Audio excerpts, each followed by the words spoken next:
Thì cái năm mà 21 tuổi mình đi Nepal ấy, mà làm gì có tiền, mình không có tiền, mình để dành ở đó mỗi ngày 50.000. Thì 50.000 đó mình để dành từng chút cỡ gần 1 năm, đủ tiền mình đi. Cái mình đi những cái chuyến bay đó, nó transit bên Malaysia gần 20 mấy đâu, gần 18 tiếng, 17-18 tiếng. Ngồi trong sân bay cũng chả biết làm cái gì, mệt, cứ ngồi đi tới luôn. Thật ra đợt mình đi Qatar mình cũng đi rất là rẻ tiền, và mình transit cũng cực kỳ lâu ở Philippines. Ngồi trong sân bay không có wifi, không có mạng để mà cập nhật cái gì, mình đi tới lui. Nhiều khi mình cũng tự nể mình ấy, kiểu sao mình thích chịu khổ hay mình thích chịu lì dữ như vậy, để làm cái gì cũng không biết. Nhưng mà mình chưa bao giờ mình chia sẻ mấy cái này ra ngoài.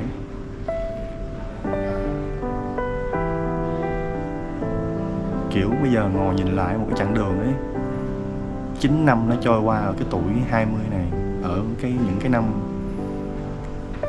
cuối cùng này, mình nhận ra là nó là một chặng đường cũng vừa khá là nhanh vừa khá là dài. Thì bước qua cái độ tuổi 30 thì mình hy vọng, mình mong là mình sẽ có nhiều cái trải nghiệm mới hơn, và mình đang tập kinh doanh, mình bán quần áo, mình kinh doanh nhập đồ từ nước ngoài về để bán, hoặc là mình mở kênh YouTube. Thì hy vọng các bạn ủng hộ kênh YouTube, tại vì mình làm đi gần 9 năm rồi. Nhiều người kêu mình là sao mày không mở kênh, mày đi nhiều mà mày không mở kênh. Thì tới bây giờ đấy, mình nhìn lại, mình nghĩ đã đến lúc rồi phải mở kênh. Thì mình hy vọng các bạn ủng hộ kênh YouTube của mình, để sắp tới tương lai mình chia sẻ nhiều thứ hay ho hơn ở trên kênh YouTube của mình. Những chuyến đi này, cái nghề mình làm phim này, và những cuộc sống trong thường ngày của mình. Cảm ơn mọi người. 3 giờ ngủ quá rồi.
Thì mình đã quay trở lại là tâm sự, chia sẻ về nhiều góc nhìn của mình.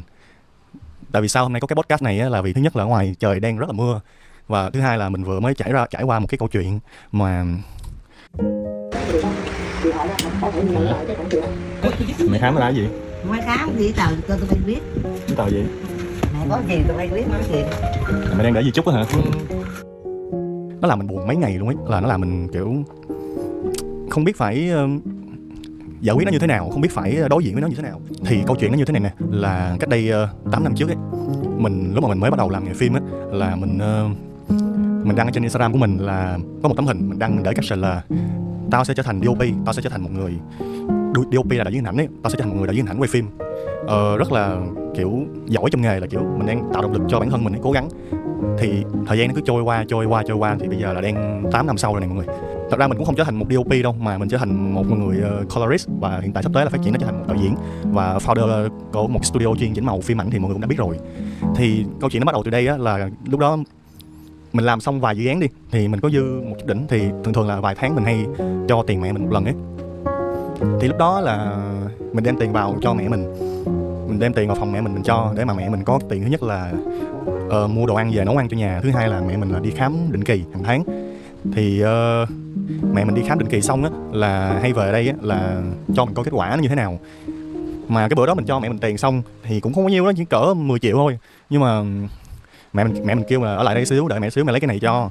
Thì lúc đó mẹ mình mới tìm cái gì đó mình không biết nữa. Nhưng mà mình lúc mình lo nha, bây giờ mỗi lần mẹ mình đang lấy cái gì mình hay suy nghĩ kiểu tiêu cực lắm, không biết lấy kết quả khám bệnh hay gì đấy. Nhưng mà mẹ mình lấy cho mình một cái nó gọi là cái bản di chúc. Thì thật ra là mọi người xem phim á, hoặc là mọi người cứ nghĩ á, là di chúc á nó là cái khi mà người ta già, người ta sắp mất á, thì người ta sẽ để lại di chúc cho con cháu mình là như một lá thư vậy đấy. Thì thường sẽ mở lá thư ra đọc. Nhưng mà ở ngoài đời thật ra nó cũng không giống như phim đâu, hoặc là tùy hoàn cảnh mỗi gia đình, mỗi người nó khác nhau. Lúc đó là mẹ mình đưa mình một cái tờ giấy là nhỏ như thế này thôi nè, nhỏ xíu à. Thì đơn giản trong đó là cũng không có ghi cái gì mà là di chúc là chia tài sản hay gì đó. Nó chỉ đơn giản là ghi thì số tiền để lại cho mình, số vàng để lại cho mình. Thì nói chung đó là tất cả những tài sản mẹ của mình có để lại cho mình đấy. Cái mình cầm cái đó xong là mình kiểu mình rất là buồn, kiểu mình không biết phải buồn mà kiểu lúc đó rất là khó giải thích cái cảm xúc lúc đó. Lúc đó mình khóc luôn nha, là lúc đó mình bị lên lầu, mình đọc cái tờ, coi cái di chúc đó xong mình cũng rất là buồn. Mình lên lầu tại vì là mình mới 30 tuổi à, mà mẹ là người thân cuối cùng của mình. Mà thì mẹ mình biết tâm lý của mẹ là cũng đang kiểu từng ngày trôi qua mẹ mình cũng không biết đi lúc nào, mà mình trở thành trụ cột của gia đình luôn rồi. Nên thành ra là mẹ mình đưa cho mình trước cái đó để mà lỡ mẹ có bị gì á thì mình sẽ là người lo hậu sự cho mẹ mình, và mình sẽ phải take care nguyên căn nhà này. Rồi đùng một cái á, mình nhìn nhận lại tất cả mọi thứ luôn. Mình nhìn lại nguyên một cái khoảng từ bắt đầu mình đi làm nghề tới giờ luôn. Tại vì sao mình lấy cột mốc từ đó là vì tại vì mình bắt đầu đi làm nghề á, là do cái mục đích cuối cùng á, là để thì nói ra thì nuôi mẹ mình. Thứ hai là mình có một khoản kinh tế nó dư dả hơn. Nhưng mà khi làm nghề thời gian trôi qua cái mình gặp quá nhiều chuyện. Thì thật ra mình cũng mới vượt qua được một vài chuyện nó không hay với mình được 2 năm. Cũng rất là buồn, rất là phải chia tay rất là nhiều người, những người đồng nghiệp cũ để làm chung. Và cái rồi thời gian nó cứ trôi á, mình bị cuốn theo công việc, mình bị cuốn theo làm sao đi kiếm tiền được, làm sao đi kiếm tiền để đi du lịch đây, du lịch đó, để mà thỏa được cái gọi là cái ước mơ của mình, là cái ước mơ được đi du lịch vòng quanh thế giới, khám phá đây đó. Nhưng mà cái khoảnh khắc mà khi mà mẹ mình đưa cho mình cái tờ di chúc đó xong á, mình nhìn lại luôn nguyên một khoảng luôn, là đặc biệt là 2 sự kiện lớn nhất trong cuộc đời mình. Đó là cái sự kiện đầu tiên là ba mình nhớ mãi luôn, ba mình nằm trong cái giường bệnh trước khi để vô mổ á. Câu cuối cùng ông nói luôn là ráng lo cho mẹ. Mà lúc đó mình mới 20 tuổi mà bây giờ lo cho mẹ là lo như thế nào mình cũng không biết. Đó là câu cuối cùng ba có thể nói được. Đó là ba mình kiểu dùng hết tất cả những cái gì có thể để mà nói vô cho mình rồi. Và sự kiện tiếp theo là sự kiện ngoại mình. Mọi người biết là mình đã từng kể cái sự kiện mà mình đi Ấn Độ xong mình bay về Việt Nam nó rất là gấp. Thì lúc đó mọi người biết là mình bay vào Việt Nam mà mình đeo cái ba lô gần 25 kg, 20 mấy ký, đi thẳng từ sân bay đi vô bệnh viện mà ai cũng nhìn mình luôn, kiểu nhìn ở đâu thằng này sao tự nhiên vô bệnh viện mà đem cái ba lô bự vậy. Thì ngoại mình cũng sắp mất lúc đó, năm 2020. Ngày nào mình cũng trôi qua mình cũng ở bệnh viện với ngoại đó. Rồi mình nắm tay ngoại này, mình tâm sự nói chuyện với ngoại này, ngoại kể cho mình thời ngoại mình sống ấy, ngoại mình kể cho mình rất là nhiều câu chuyện hay, ho về ngày xưa. Xong rồi sau này á, là ngoại mất đi á, là tại vì do ba mình mất trước đó là mình còn giữ rất là nhiều video của ngoại, mình quay ngoại nhiều lắm. Tại vì cái hối hận nhất trong cuộc đời mình là mình không có một tấm hình gia đình đầy đủ gia đình, nên thành ra là mình sau đó mình lưu khoảnh khắc rất là nhiều của gia đình.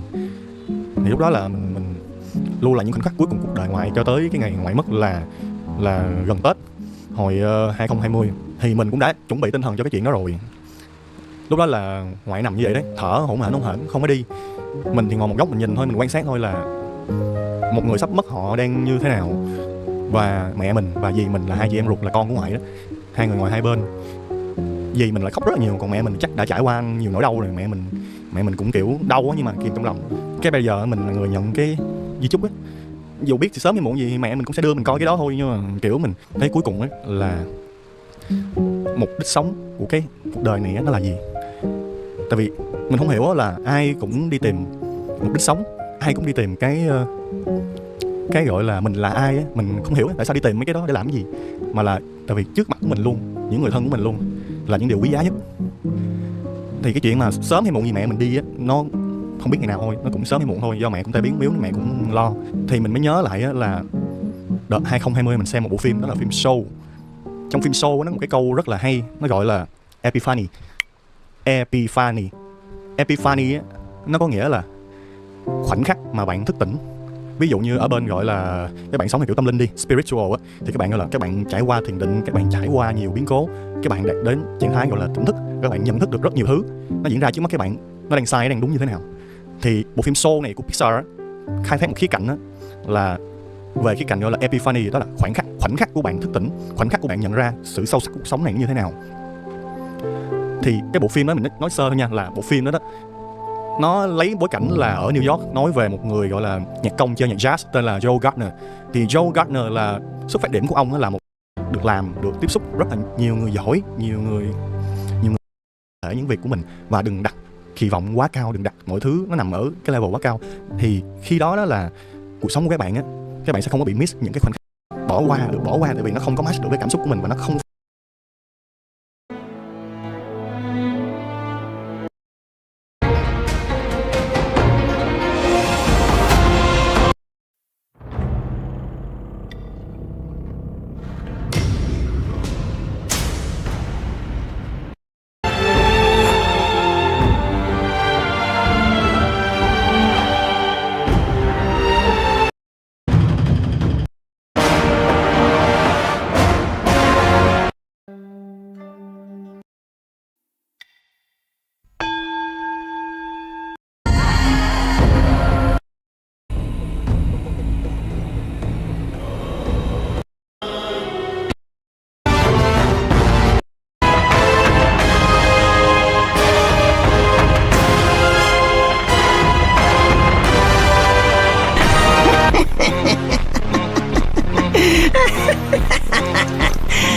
All these years, except for that pig, you're the one who talks the tallest tales. Good, I am entertained. Speaking of entertainment, wouldn't it be fun if I pluck your extra eye out for my snack and allow you to keep the other two? Because I'd hate to let you miss how I'll slaughter each mongrel of the court. Those below, those above, and that black mutt of yours. Come at me, all of you!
of sound. It's easy.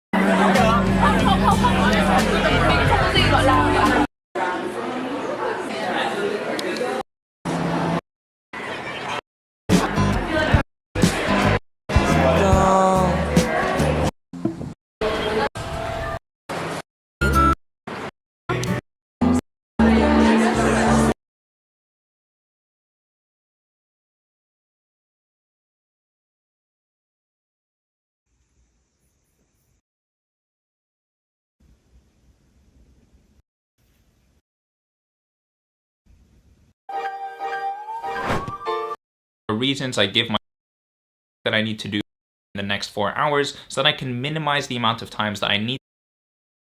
Hầu hết mọi người hiện nay á, thì ai cũng đều có một cái mong chờ gì đó trong tương lai, một cái mong đợi gì đó mà muốn đạt được. Và tùy vào cái mong đợi đó chúng ta thường đặt những cái tên khác nhau cho cái mong đợi đó. Ví dụ như là kỳ vọng, hy vọng, mục đích, đường hướng. Đó là những khái niệm khác nhau cho một cái mong chờ trong tương lai. Và tùy vào mức độ mà mình đặt tên khác nhau thôi. Chứ suy ngược lại thì nó cũng là cái tưởng tượng về tương lai. Tại vì tương lai thì chưa biết, cho nên chúng ta thường tưởng tượng về nó. Và khi có một cái tưởng tượng về tương lai này rồi á, thì sẽ có hai trường hợp xảy ra.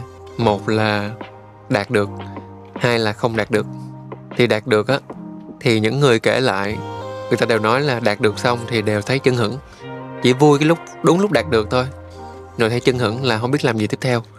Còn người không đạt được thì sẽ thấy thất bại, thấy mình mất đi niềm tin, mất đi hy vọng. Thế nên là người ta thường hay khuyên là phải đặt kỳ vọng đúng mức, hoặc là phải đặt mục tiêu, mục đích hợp lý, vân vân và vân vân. Tất cả là để mình tránh cái cảm giác gọi là tiêu cực khi mà cái thực tế nó xảy ra. Một cái bài nghiên cứu của ai đó, nếu bạn thấy đúng trong trường hợp của bạn thì có thể áp dụng. Mình cũng ngồi. You said it's a touch experience, but the sense of flight is incredible. And this game is set above the clouds. So can you maybe tell us about this world of Project? Like a theme park, and you can come experience a little bit of that. You can also spend a whole time to. That's kind of a poetry with 7 verse. Journey is more like a kind of a parable. Mm-hmm. And for Sky, because the nature of evolving narrative and the word.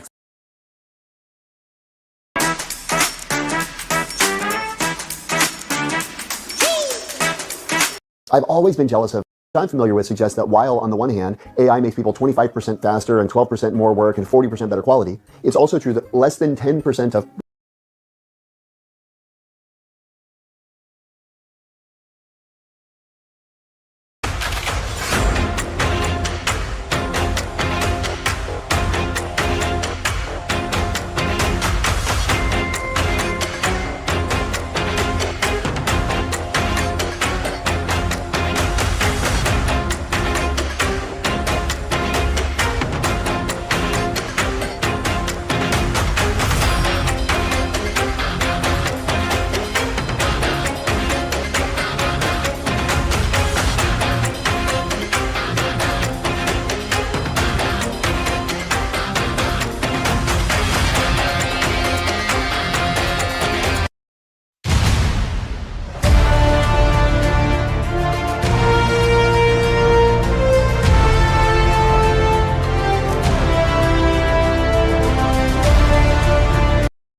working professionals are driving meaningful productivity gains from collaboration with AI. To me, there's this enormous gap. I call it the realization gap. We conducted studies both in Europe and in the United States, and what we found is, surprisingly, AI didn't help most people be more creative. In fact, in many cases, the people that we studied, AI made them less creative. And as we started digging into the research, you say, hey, what are 10 questions I should ask about this? Or what do you need to know from me in order to get the best response? So things, for example, like you have a difficult conversation coming up with a coworker. Did you know you could leverage a large language model to role play that conversation? You can get an AI to interview you about your conversation partner and then construct a psychological profile of your conversation partner and then play the role of your conversation partner in a role play and then give you feedback from the perspective of your conversation partner on how you approach the conversation. That's something you can do today. And there are many things like that. I call them drills, but there are many things like that where if someone will just shift their consideration set of what are the things I can do with AI, they end up discovering applications that I've never even dreamed of. I've been doing this stuff for 2 years, and my students are regularly coming to me with use cases I've never imagined that landed them in a destination I could have never predicted, and they could never have predicted. For me, I never thought about myself as a creative individual. Now I fully and fundamentally believe every single human being has innate creative capacity. Every single one of us. What the D-School has helped me do is unlock others.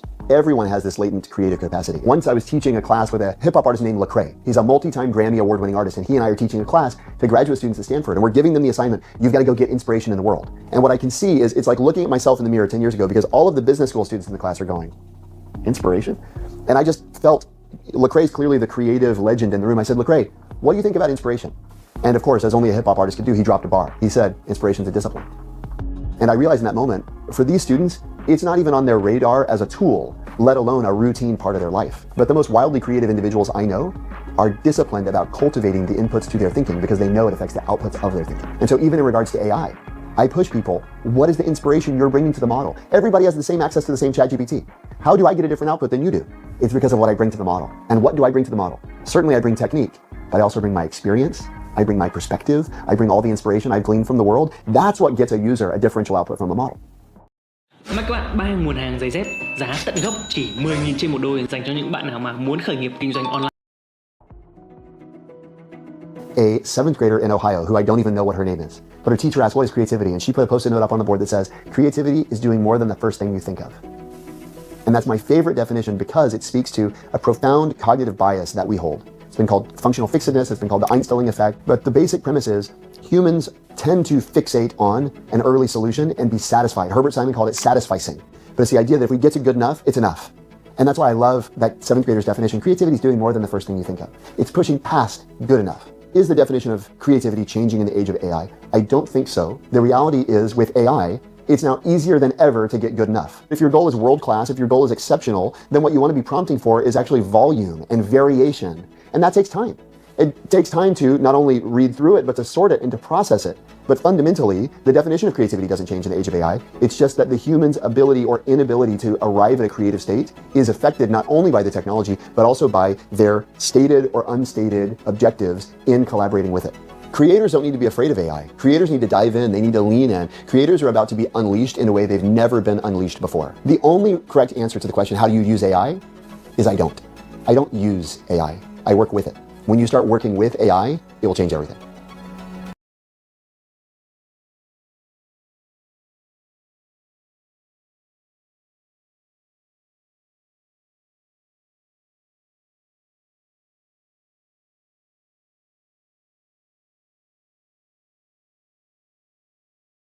Who believed that we could model AI on the brain so that it learned to do complicated things, like recognize objects and images or even do reasoning. And I pushed that approach for 50 years. And then Google acquired that technology. And I worked there for 10 years on something that's now used all the time in AI. And then you left? Yeah. Why? So that I could talk freely at a conference. What did you want to talk about freely?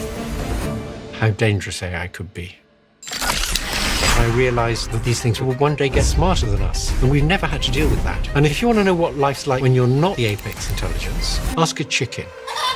So there's risks that come from people misusing AI, and then there's risks from AI getting super smart and deciding it doesn't need us. Is that a real risk? Yes, it is, but they're not going to stop it because it's too good for too many things. What about regulations? They have some, but they're not designed to deal with most of the threats. Like the European regulations have a clause that say none of these apply to military uses of AI. Really? Yeah, it's crazy. One of your students left OpenAI. Yeah, he was probably the most important person behind the development of the early versions of ChatGPT. And I think he left because he had safety concerns. we should recognize that this stuff is an existential threat. And we have to face the possibility that unless we do something soon, we're near the end. So let's do the risks and what we end up doing in such a world. This has always blown my mind a little bit. 53% of you that listen to this show regularly haven't yet subscribed to the show. So could I ask you for a favor before we start? If you like the show and you like what we do here and you want to support us, the free, simple way that you can do just that is by hitting the subscribe button. And my commitment to you is if you do that, then I'll do everything in my power, me and my team, to make sure that this show is better for you every single week. We'll listen to your feedback, we'll find the guests that you want me to speak to, and we'll continue to do what we do. Thank you so much. Geoffrey Hinton. They call you the godfather of AI. Yes, they do. Why do they call you that? There weren't that many people who believed that we could make neural networks work, artificial neural networks. So for a long time in AI, from the 1950s onwards, there were kind of two ideas about how to do AI. One idea was that sort of core of human intelligence was reasoning. And to do reasoning, you needed to use some form of logic. And so AI had to be based around logic. And in your head, you must have something like symbolic expressions that you manipulated with rules. And that's how intelligence worked. And things like learning or reasoning by analogy, they'd all come later once we've figured out how basic reasoning works. There was a different approach, which is to say, let's model AI on the brain, because obviously the brain makes us intelligent. So simulate a network of brain cells on a computer and try and figure out how you would learn strengths of connections between brain cells so that it learned to do complicated things, like recognize objects and images or recognize speech or even do reasoning. I pushed that approach for like 50 years.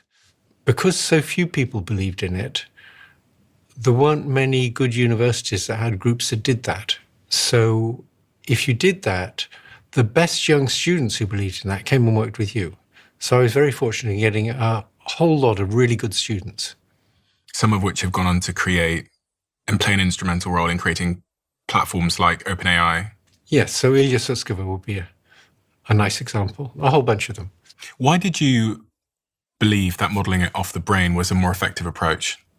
It wasn't just me believed it. Early on, von Neumann believed it and Turing believed it. And if either of those had lived, I think AI would have had a very different history. But they both died young. You think AI would have been here sooner? I think the neural net approach would have been accepted much sooner if either of them had lived. In this season of your life, what mission are you on? My main mission now is to warn people how dangerous AI could be. Did you know that when you became the godfather of AI? No, not really. I was quite slow to understand some of the risks. Some of the risks were always very obvious, like people would use AI to make autonomous lethal weapons. That is, things that go around deciding by themselves who to kill. Other risks, like the idea that they would one day get smarter than us and maybe would become irrelevant, I was slow to recognize that. Other people recognized it 20 years ago. I only recognized it a few years ago that that was a real risk that might be coming quite soon. How could you not have foreseen that if with everything you know here about cracking the ability for these computers to learn similar to how humans learn and just, introducing any rate of improvement? It's a very good question. How could you not have seen that? But remember, neural networks 20 or 30 years ago were very primitive in what they could do. They were nowhere near as good as humans at things like vision and language and speech recognition. The idea that you have to now worry about it getting smarter than people, that seems silly then. When did that change? It changed for the general population when ChatGPT came out. It changed for me when I realized that the kinds of digital intelligences we're making have something that makes them far superior to the kind of biological intelligence we have. If I want to share information with you, so I go off and I learn something, and I'd like to tell you what I learned. So I produce some sentences. This is a rather simplistic model, but roughly right. Your brain is trying to figure out, how can I change the strengths of connections between neurons so I might have put that word next? And so you'll do a lot of learning when a very surprising word comes, and not much learning when it's a very obvious word. If I say fish and chips, you don't do much learning when I say chips. But if I say fish and cucumber, you do a lot more learning. You wonder, why did I say cucumber? So that's roughly what's going on in your brain. I'm predicting what's coming next. That's how we think it's working. Nobody really knows for sure how the brain works, and nobody knows how it gets the information about whether you should increase the strength of a connection or decrease the strength of a connection. That's the crucial thing. But what we do know now from AI is that if you could get information about whether to increase or decrease the connection strength so as to do better at whatever task you're trying to do, then we could learn incredible things, because that's what we're doing now with artificial neural nets. It's just we don't know for real brains how they get that signal about whether to increase or decrease. As we sit here today, what are the big concerns you have around safety of AI? If we were to list the top couple that are really front of mind and that we should be thinking about. Can I have more than a couple? Go ahead. I'll write them all down and we'll go through them. Okay, first of all, I want to make a distinction between two completely different kinds of risk. There's risks that come from people misusing AI. Yeah. And that's most of the risks and all of the short-term risks. And then there's risks that come from AI getting super smart and deciding it doesn't need us. Is that a real risk? And I talk mainly about that second risk because lots of people say, is that a real risk? Mm-hmm. And yes, it is. Now, we don't know how much of a risk it is. We've never been in that situation before. We've never had to deal with things smarter than us. So really the thing about that existential threat is that we have no idea how to deal with it. We have no idea what it's going to look like. And anybody who tells you they know just what's going to happen and how to deal with it, they're talking nonsense. So we don't know how to estimate the probabilities it'll replace us.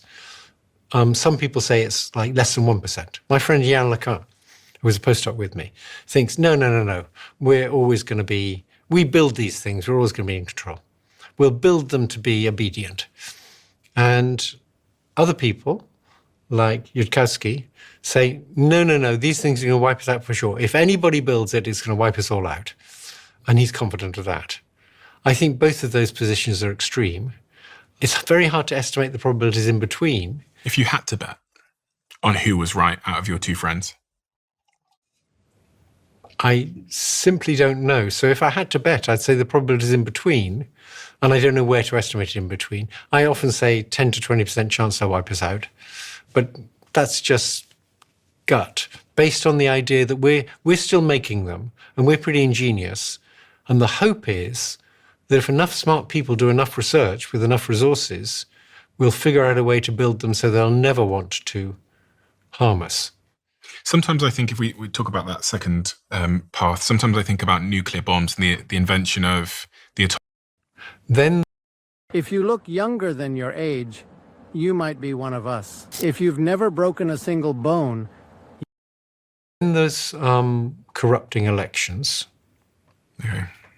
So if you wanted to use AI to corrupt elections, a very effective thing is to be able to do targeted political advertisements where you know a lot about the person. So anybody who wanted to use AI for corrupting elections would try and get as much data as they could about everybody in the electorate. With that in mind, it's a bit worrying what must... You've lived a fascinating winding life. I think one of the things most people don't know about you is that your family has a big history of being involved in tremendous things. You have a family tree, which is one of the most impressive that I've ever seen or read about. Your great-great-grandfather, George Bull, founded the Boolean algebra logic, which is one of the foundational principles of modern computer science. You have your great-great-grandmother, Mary Everest Bull, who was a mathematician and educator who made huge leaps forward in mathematics from what I was able to ascertain. The list goes on and on and on. I mean, your great-great-uncle, George Everest, is what Mount Everest is named after. Is that correct? I think he's my great-great-great-uncle. His niece married George Bull. So Mary Bull was Mary Everest Bull. She was the niece of Everest. And your first cousin once removed, Joan Hinton, was involved in a nuclear physicist who worked. I'm continually shocked by the types of individuals that listen to this conversation because they come up to me sometimes. So I hear from politicians, I hear from some rural people, I hear from entrepreneurs all over the world, whether they are the entrepreneurs building some of the biggest companies in the world or they're, early stage startups. For those people that are listening to this conversation now, that are in positions of power and influence, world leaders, let's say, what's your message to them? I'd say what you need is highly regulated capitalism. That's what seems to work best. And what would you say to the average person? Doesn't work in the industry, somewhat concerned about the future, doesn't know if they're helpless or not. What should they be doing in their own lives? My feeling is there's not much they can do. This isn't going to be decided by, just as climate change isn't going to be decided by people separating out the plastic bags from the compostables. That's not going to have much effect. It's going to be decided by whether the lobbyists for the big energy companies can be kept under control. I don't think there's much people. What brought you to Google? You worked at Google for about a decade, right? Yeah. What brought you there? I have a son who has learning difficulties. And in order to be sure he would never be out on the street, I needed to get several $1 million. And I wasn't going to get that as an academic. I tried. So I taught a Coursera course in the hope that I'd make lots of money that way, but there was no money in that. Mm-hmm. So I figured out, well, the only way to get millions of dollars is to sell myself to a big company. And so when I was 65, fortunately for me, I had two brilliant students who produced something called AlexNet, which was a neural net that was very good at recognizing objects and images. And so Ilya and Alex and I set up a little company and auctioned it. And we actually set up an auction where we had a number of big companies bidding for us. And that company was called AlexNet? No, the network that recognized objects was called AlexNet. The company was called DNN Research, Deep Neural Network Research. And it was doing things like this. I'll put this graph up on the screen. That's AlexNet. This picture shows 8 images, and AlexNet's ability, which is your company's ability, to spot what was in those images. Yeah. So it could tell the difference between various kinds of mushroom. And about 12% of ImageNet is dogs. And to be good at ImageNet, you have to tell the difference between very similar kinds of dog. Something called distillation that did really work well. And that's now used all the time. In AI. In AI. And distillation is a way of taking what a big model knows, a big neural net knows, and getting that knowledge into a small neural net. Then at the end, I got very interested in analog computation and whether it would be possible to get these big language models running in analog hardware so they used much less energy. Mm-hmm. And it was while I was doing that work that I began to really realize how much better digital is for sharing information. Was there a eureka moment? There was a eureka month or two, and it was a sort of couple. Why did you leave Google? The main reason I left Google was because I was 75 and I wanted to retire. I've done a very bad job of that. The precise timing of when I left Google was so that I could talk freely at a conference at MIT. But I left because I'm old and I was finding it harder to program. I was making many more mistakes when I programmed, which was very annoying. You wanted to talk freely at a conference at MIT? Yes, at MIT, organized by MIT Tech Review. What did you want to talk about freely? AI safety. And you couldn't do that while you were at Google? Well, I could have done it while I was at Google, and Google encouraged me to stay and work on AI safety and said I could do whatever I liked on AI safety. You kind of censor yourself. If you work for a big company, you don't feel right saying things that will damage the big company. Even if you could get away with it, it just feels wrong to me. Mm. I didn't leave because I was cross with anything Google was doing. I think Google actually behaved very responsibly. When they had these big chatbots, they didn't release them, possibly because they were worried about their reputation. They had a very good reputation, and they didn't want to damage it. So OpenAI didn't have a reputation, and so they could afford to take the gamble. I mean, there's also a big conversation happening around how it will cannibalize their core business in search. There is now, yes. Yeah. Yeah. And it's the old innovator's dilemma to some degree, I guess, exactly. that they're contending with. Bad skin. I've had it, and I'm sure many of you listening have had it too. Or maybe you have it right now. I know how draining it can be, especially if you're in a job where you're presenting often like I am. So let me tell you about something that's helped both my partner and me and my thing.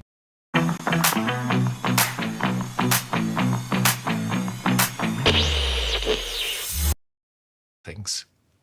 So it will essentially know everything. And is there a wealth inequality issue here that will arise from this? Yeah, I think in a society which shared out things fairly, if you get a big increase in productivity, everybody should be better off.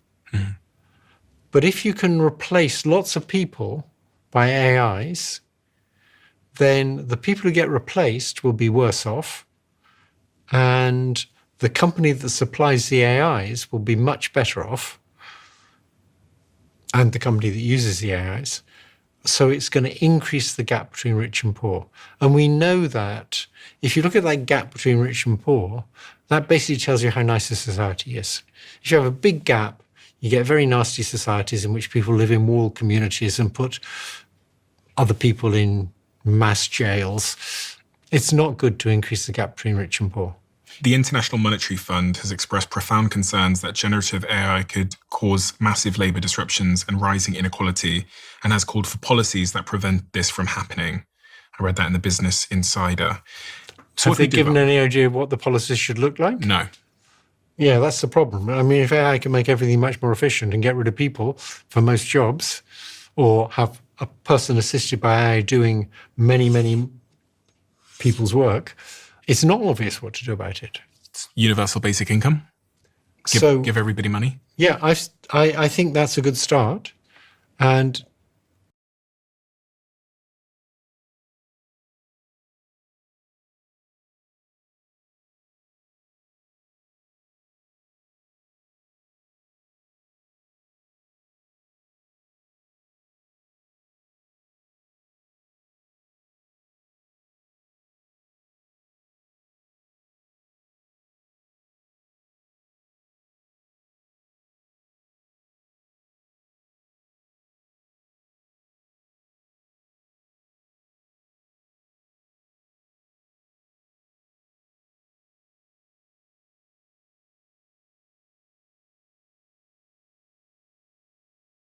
When most people think about AI, they picture a sci-fi dystopian future with man versus machine.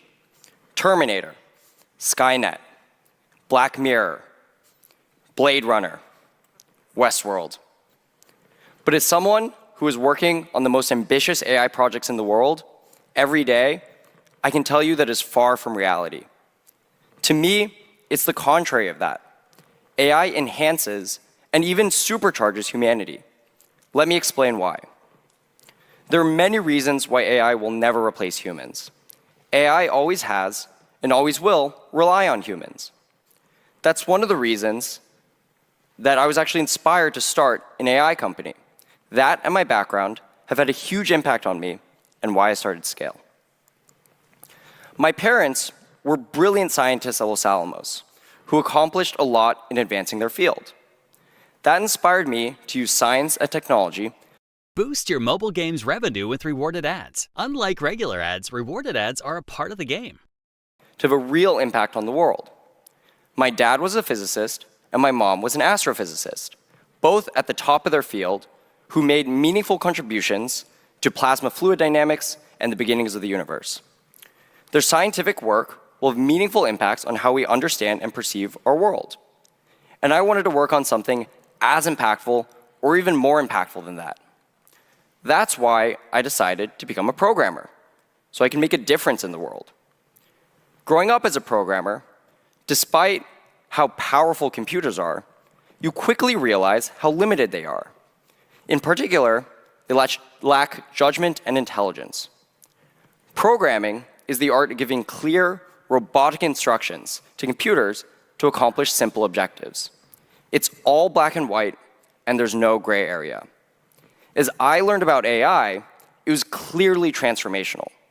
It changed the game. It equipped computers with intelligence, and I knew I wanted to be deeply involved. I was studying AI at MIT, and slowly became more and more excited about all the potential applications of AI for solving more nuanced problems. For example, there was one class project where I worked on applying AI to human emotions. The goal was to take pictures of human expressions and ultimately identify and understand the emotion through very subtle signals in facial expressions. Using AI, we built an algorithm that was able to detect intent with 80% accuracy and efficacy. We were extremely proud of that. It was the start of using AI to do entirely new things using computers. That's when I realized the implications of AI and how it could tackle all the gray areas that involve judgment or intelligence. You see, AI needs humans to teach it individual values, nudge it to find thoughtful outcomes, and ensure that human intentions and values are aligned with the AI. It was a revelation. Before, coding was like a black and white test that nobody was building anything with AI outside of school. It's unusual for MIT students to not be building something. Mechanical engineering majors are building catapults in the lawn, electrical engineering majors are building robots, and computer science majors are building apps for their friends to use. But nobody was building anything using AI. That's when I discovered what a bottleneck data can be to building meaningful and powerful AI systems. You can't treat data as an afterthought. Bad data or lack of data results in bad AI. I even realized this in my personal life. I put a camera inside my fridge to gather data to tell me when to refill my groceries and what I needed to buy. That's when I realized just how much data I needed to actually be able to successfully predict what to purchase. There's no way I could create enough data to be successful with the algorithms on my own. But it did help me discover that my roommate was stealing my food. At that point, I realized that this was going to be a pivotal problem for AI, building large-scale, high-quality data sets to power every single application. This was the impetus behind starting Scale. Quality data to create reliable AI outcomes requires human insight and guidance. If you think about the core setup of AI, the algorithms need data, and data needs humans. To ensure data is accurate, an expert human we are teaching the intentions and values is the big thing. It was right when we were starting Scale. It's especially hard for me to for Westworld. AI could save doctors time with rogue tasks. When a patient with AI, doctors are still integral to the process, but it takes less time to get a diagnosis. Another good example, and potentially more concrete, is the Russia-Ukraine war. We've all seen the images of tanks lining up, ready to enter Kiev. AI can help assess satellite imagery with superhuman speed and precision, so Ukrainian forces can respond faster. At Scale, we're using our platform to do damage assessment in key areas affected by the war. We've rapidly analyzed over 2,000 square kilometers of Ukraine, identifying over 370,000 structures, including thousands not previously available via other datasets. We focused on Kiev, Kharkiv, and Dnipro, in which we provided some data directly to government end users. We also made the data publicly available to the broader AI community via Scale.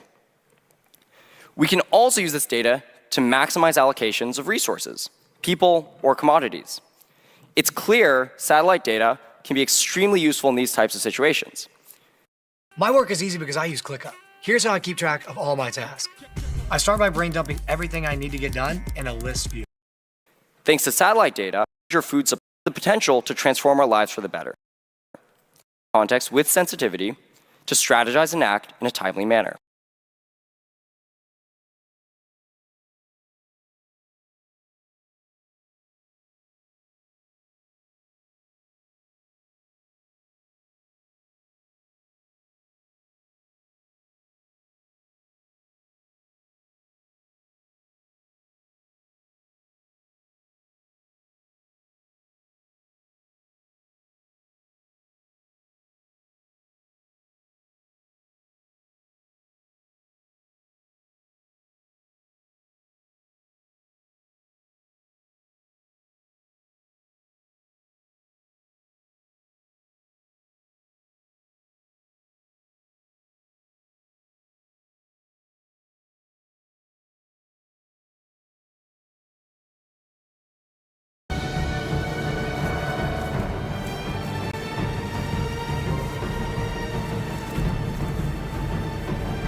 They are brutal,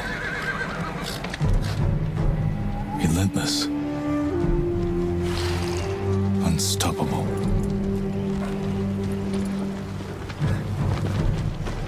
We are 80 samurai against an army, fighting to slow the invasion. Today, I die for my people. There must be thousands of them. We will face death and defend our home. Tradition, courage, honor. They are what make us. We are the warriors of Tsushima. We are samurai! Odadachi, go break their spirits. Hey!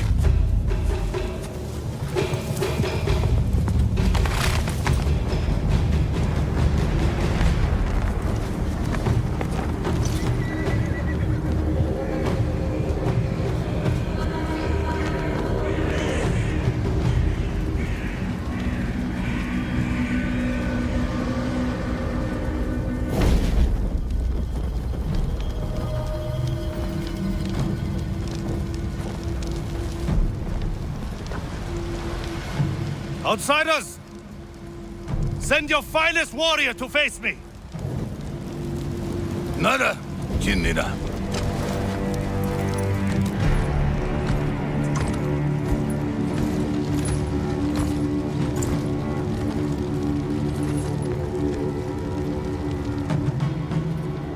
I am Harunobu Adachi, descendant of the legendary Yoshinobu Adachi.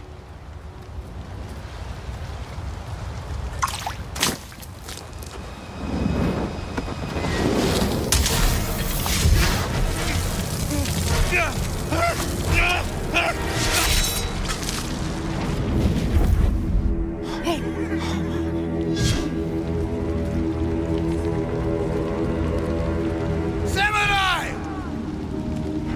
Do you surrender? Cowards without honor deserve no mercy. No mercy! Fire for Tsushima!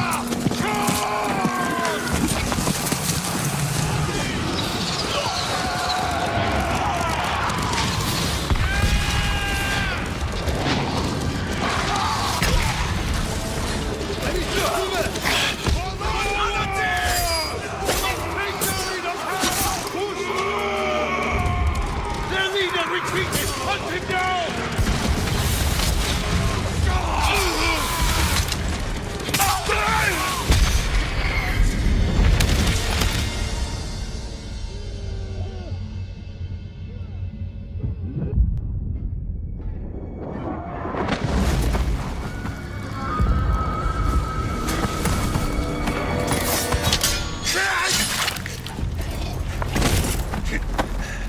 I need you with me. We've lost so many. We have to keep pushing, Lord Sakai. Even if it costs us our lives. As you command, Lord Shimura.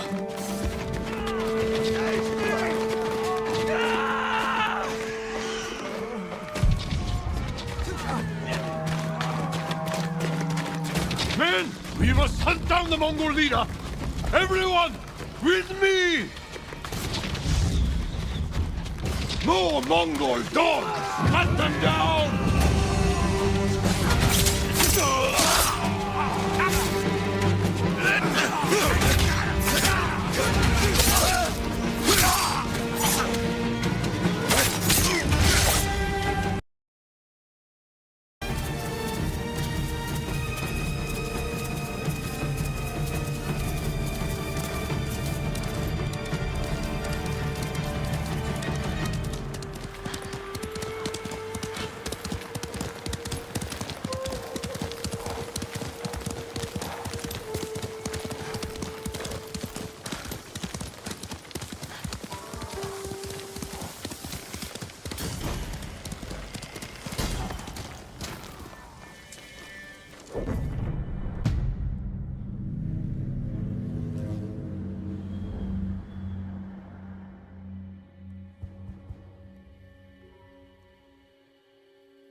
Come here and fight!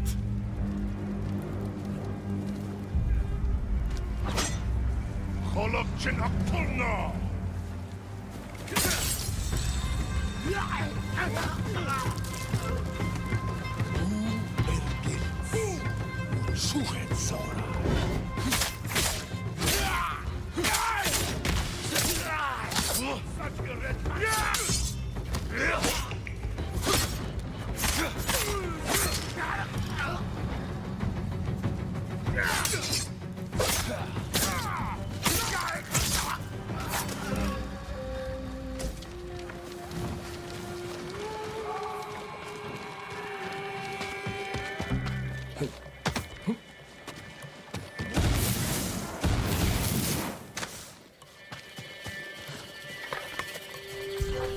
Ой, өнөөхийг чи хардаа. We have Kubit!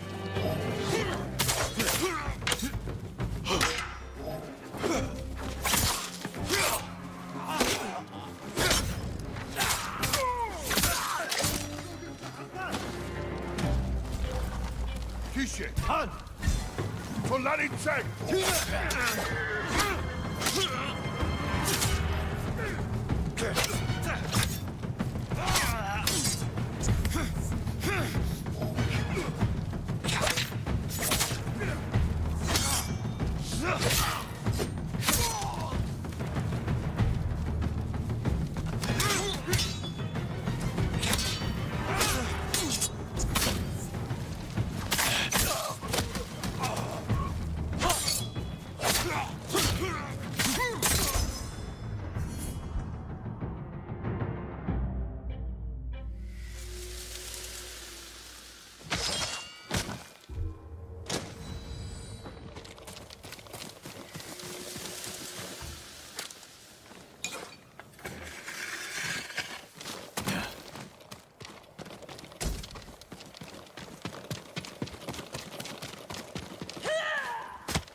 That's you know.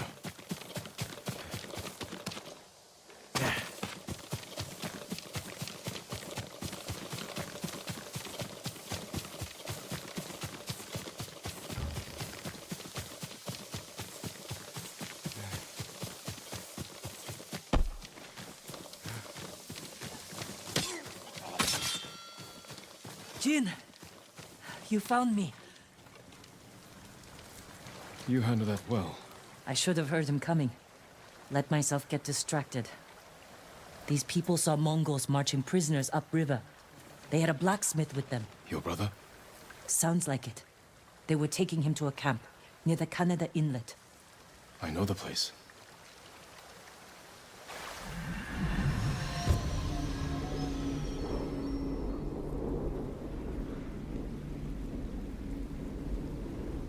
Did you find any samurai to free your uncle? Not yet, but I'm still searching. I'm sure you'll find someone soon.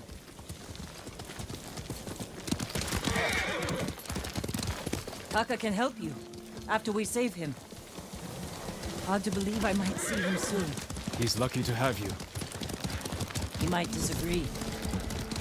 That's what siblings are for. What about you? Any brothers or sisters? Lord Shimura is my only family. What will you do when he's free? Take a breath. Because then I'll know there's hope for our island. You feel that strongly? I've watched him win victory against impossible odds. And after your brother is free, what then? Honestly, I haven't had time to think about it. You're riding well. How are your wounds? Mostly healed. Your bandages did the trick. You don't share much about how you feel, do you? I suppose you're right. My uncle taught me that a samurai masters his emotions, like you master a horse, or a blade. That's a hard way to live. It's not supposed to be easy.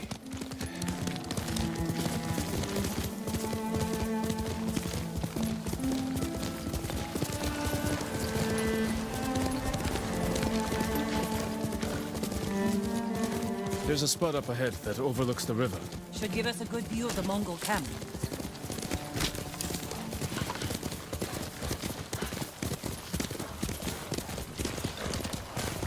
There's the camp. tough to get inside. The Mongols threw that place together in days. There has to be a way in. Let's look. We need to reach Taka without putting him in danger. We'll find a safe approach. Defenses in back are formidable. You could scale the rocks on that side. If they're loose, they might give way. Alert the guards. The front wall there is still under construction. Could be a way in. We can look for a gap in the front wall. Slip inside. And cut down the Mongols where they stand. If something goes wrong, they'll kill the prisoners. I've seen them do it. We have to go in quietly. Like thieves. What's wrong with that? Before the samurai, this island was ruled by criminals. We changed that by creating order and delivering justice in the open. We live by a code of honor. And sometimes we die by it. Warriors like my father, we just wanted to give us a safer home. I want the same thing. But we have to fight back. I promised my uncle I'd never break our code. Then bend it. To save my family. And what's left of yours. Let's get a closer look. See what we're up against. We should wait until it gets darker. Let's move.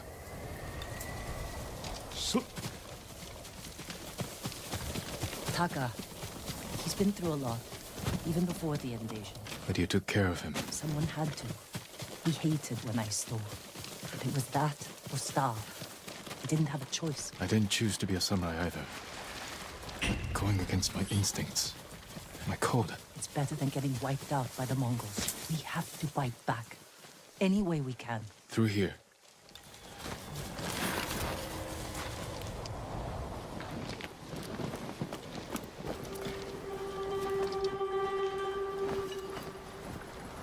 If they see us, they'll kill the prisoners. Then we better stay quiet. And open their throats.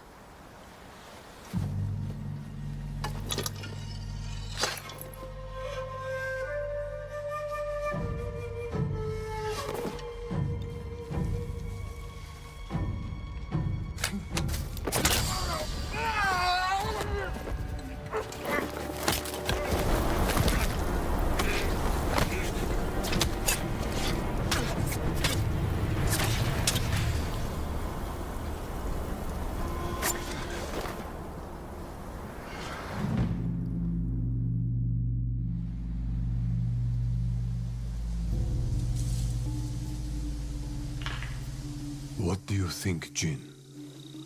The bear's running with a limp. Your arrow wounded him. This is when a beast is most dangerous. Remain alert. Yes, Uncle. Keep after him. I didn't think bears lived here. They don't.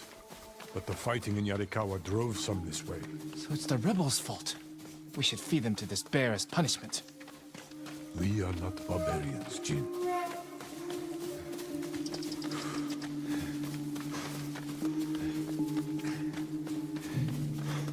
The bear stumbled here. Is it dying? No. But we're getting closer.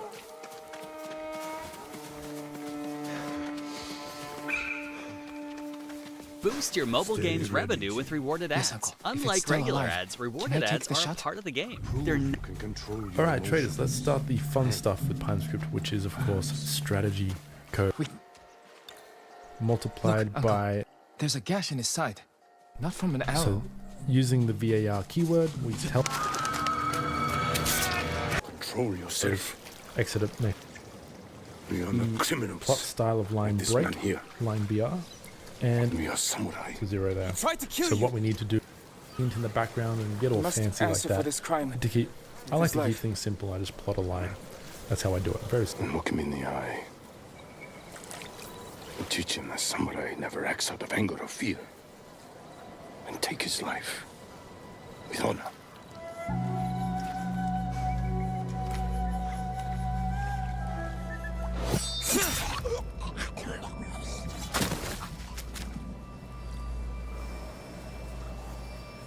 When we fight, we face our enemy head on.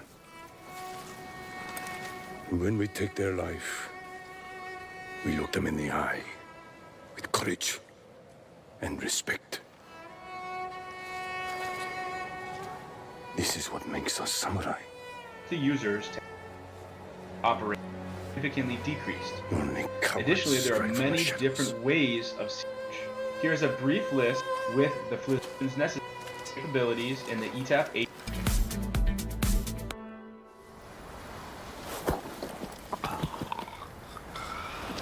Every day, management of the electric grid becomes more demanding. The distribution grid is growing progressively dynamic and complex. Severe weather events are happening more frequently.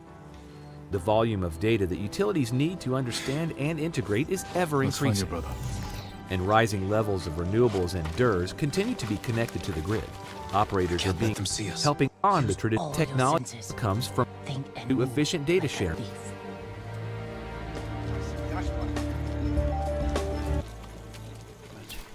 Sales. Select transactions. C is the detail of that order. Or if I need to add an order, it's that are on this purchase order for this particular purchase. The purchase order would receive items being received. If there have been customer summary orders, dropship orders, master orders, splitting of orders, importing orders including EDI orders, customer and salesperson web orders, handling of discounts, commissions, deposits and cash received on orders, royalties, freight charges and freight management, foreign exchange, use of barcoding and handheld computers, accounts receivable.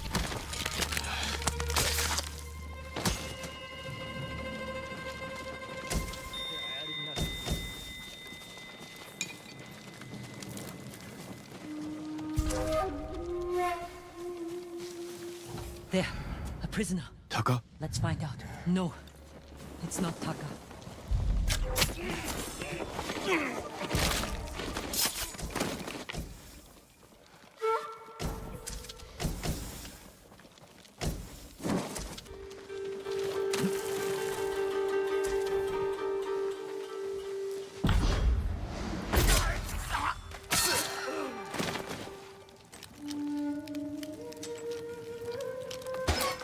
How'd you get in here?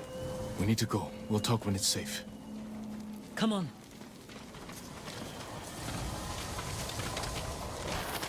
Let's get to the river. We'll be safe there.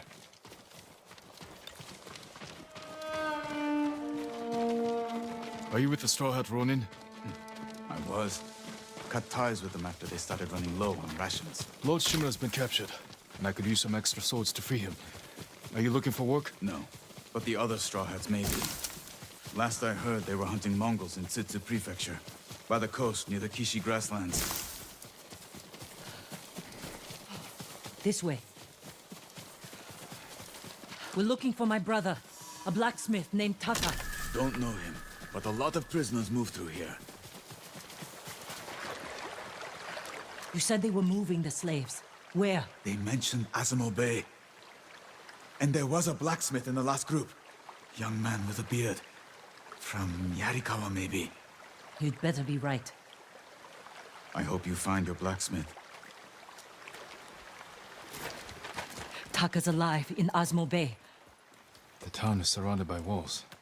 Rushing in without a plan will only put him in more danger. I have a friend who might be able to get us inside. Find him. The sooner we rescue Taka, the sooner we save my uncle. Jin. Taka will forge whatever tool you need as soon as he's free. But after that, we're leaving the island. You've seen what the Mongols are doing here. Lord Shimura can stop them. Stay. Help us fight for a home. Home is wherever Taka and I go.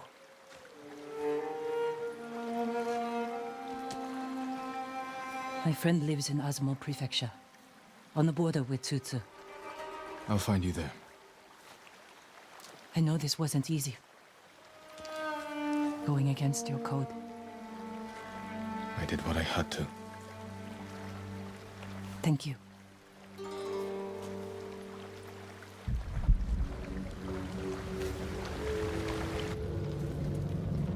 Lord Shimura,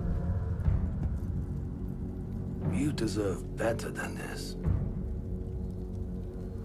Convince your people to stop resisting, and you can walk free. Stop wasting my time. Kill me. You think you've lost everything. But your nephew is still alive. My men control the roads. They build war camps near your towns. They see everything, and they will find him. Lord Sakai will fight until his last breath. As will I. You love him. Just as you love your people. You're a father to them. Will you abandon your children? I won't make them your slaves.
Hostile movement.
I wonder if Sensei knows about the invasion.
Sensei Ishikawa's dojo.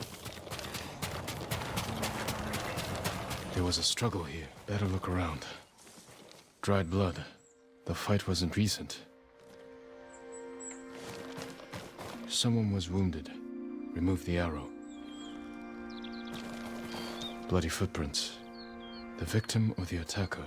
Maybe the sensei is in his house.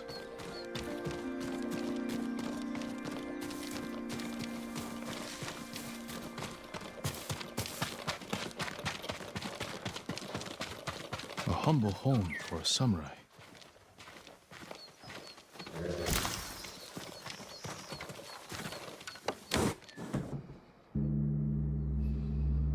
Don't move.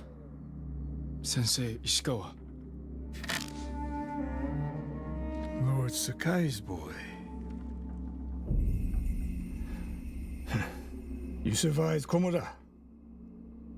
We could have used your bow. I was on my way when bandits attacked me. Are you expecting them to return? A samurai is never caught by surprise. Komoda, he was a good man. He's alive. Taken captive by the Mongols. Then there's hope. That's why I've come. Help me save him. I can't. My student is missing. A skilled archer. I will help you look. Then you can both help me free Lord Shimura. Try and keep up, Sakai.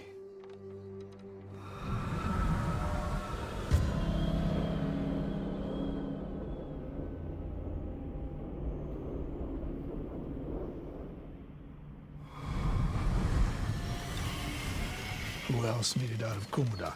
No one knows. Are there any others who can fight back? Besides us? I don't know yet. You'd better find out quickly. We can't free your uncle by ourselves.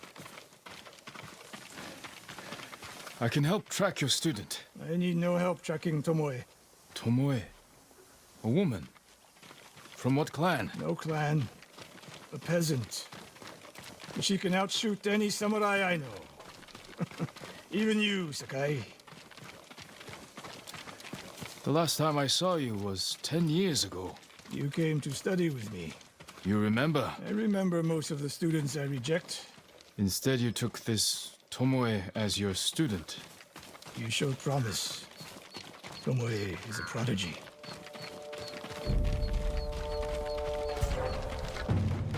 What? Mongols! Take them.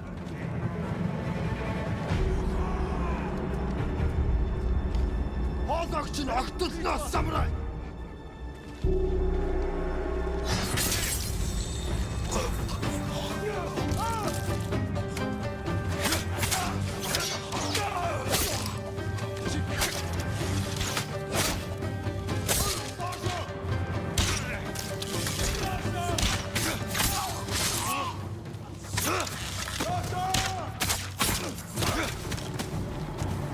Fight like drunk tanuki. They fought well enough at Komoda. Even tanuki can catch a tiger when it's sleeping.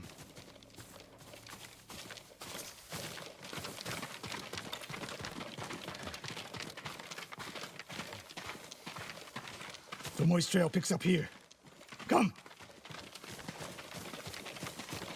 The Mongols took Fort Nakayama. The patrol likely came from there. That's close to the hot springs. The town will be the next to fall. Something happened here. An ambush. Look around. Rice and millet. Left uneaten. The attack was sudden. Blood, but not much. No one died. A Japanese quiver. A gift to my greatest student. I fear the worst. Tomoe would never leave that quiver behind. Unless she was pursued. Or captured. To what end? Interrogation. Torture. Worse. They may be doing the same to Lord Shimura. Fear is a weapon, Sakai. Do not let the Mongols use it against you. Your student. Where would they take her? Fort Nakayama. The fort is nearby. I should have fought at Komoda with you. Better you didn't. We lost enough there. Why did the samurai fail? The Mongols fought like animals. Wrong answer. I saw it with my own eyes. An archer's aim relies not on eyes, but on body, mind, and spirit.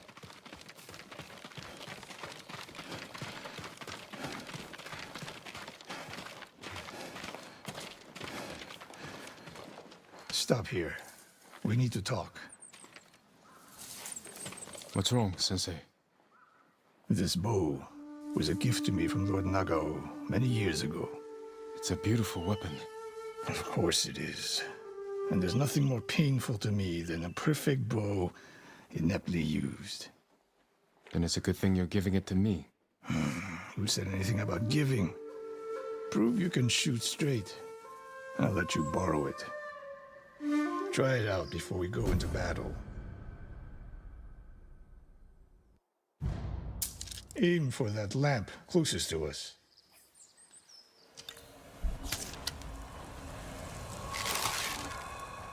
Good. Now the one further down the road. On the left. Not bad. Let's see if you can hit the one furthest away. The further the target, the more your arrow drops.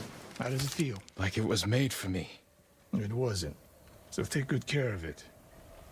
Let's go.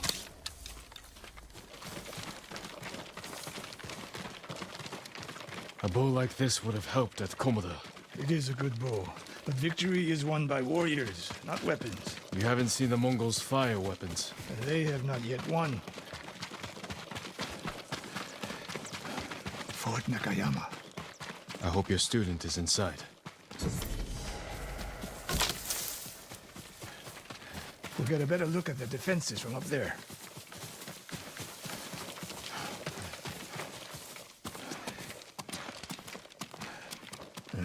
This spot is perfect. I'll find a way in. Open the gate. Then we hit them. You always charge into battle with your hakama half-tied? You have a better idea? Patience, Sakai. The Mongols will send men to find their missing patrol. When they open the gates, we strike. The longer we delay, the longer Tomoe remains in danger. She can take care of herself. Survey the battlefield. What can we use to our advantage? Hornet nests. One shot could stir them up. The Mongols will face the sting of insects and arrows. Those barrels could do some damage. We'll find out. An arrow in those hanging lights will kick up sparks. And start fires. They have many archers. They're skilled, but we are better. When the gates open, distract the enemy and rain arrows on their heads. Then we storm the fort and free Tomoe. Good. Now we wait.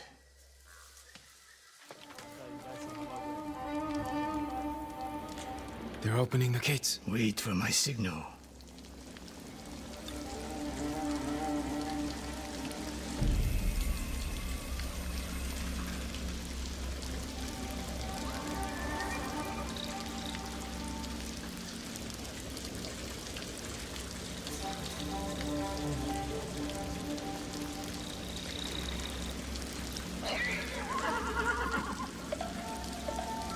Get ready.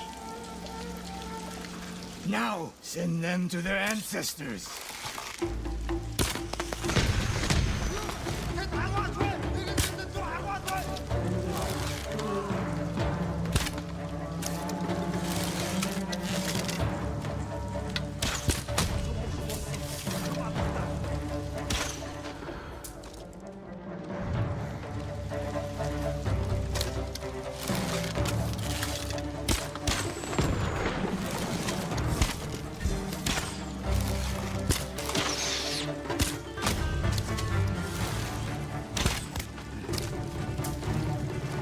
Bad, Sakai. There are more inside. Not for long. Let's find Tomoe.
Slain prisoners. Tied up. Killed with arrows. Tomoe isn't... Wait, this pendant belongs to her. Search the fort!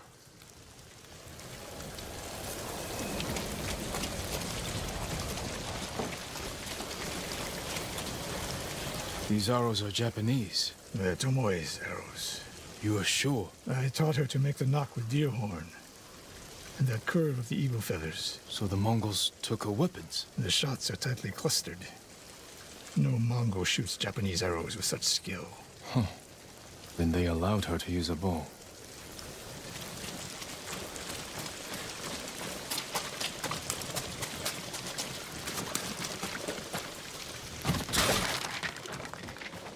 A scroll. Archery terms with Mongolian translations. Your name is mentioned. She was teaching them my way of the bow.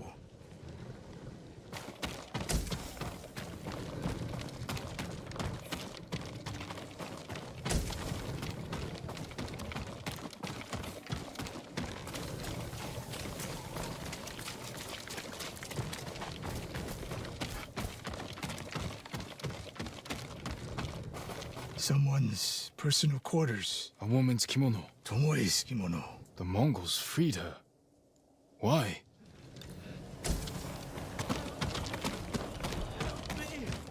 Do you hear that? A survivor.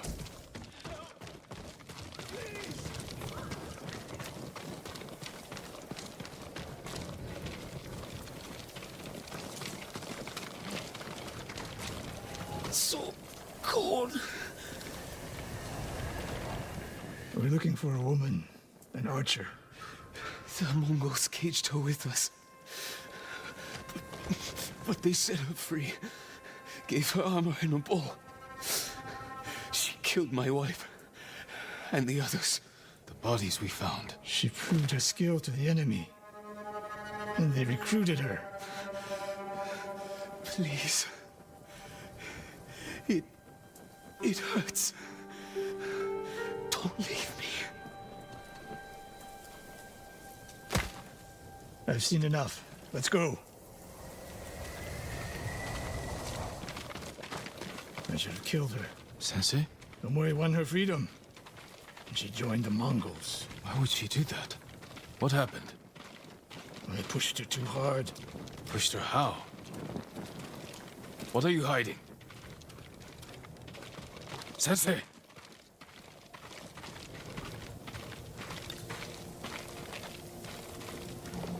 I demand an answer. She attacked me. Not bandits. Tomoe. Why? She has no idea what it means to be samurai. You drove her to the Mongols. Do not judge me. Do not lie to me. I can't let Tomoe teach my way of the bow to the enemy. Then we will stop her. This is my fight. I don't need your weapon. No, you need me. Victory is won by warriors, not weapons. Lord Shimura raised you well. We'll hunt Tomoe together, but we do it my way. And when the time comes, you will help rescue my uncle. You have my word, Sakai. I will prepare to hunt Tomoe. When you are ready, meet me at my dojo. We can't rescue my uncle alone. I need more people to join our fight. Find Lady Masako Adachi. If she's still alive, she's one of the finest warriors on the island.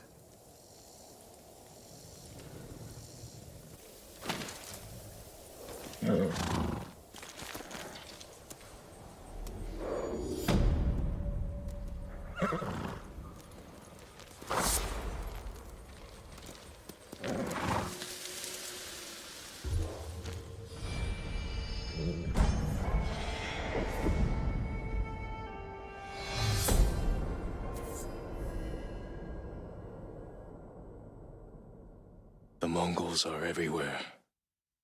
In a fight, they will surround me like wolves. I need to find new methods to keep them at bay.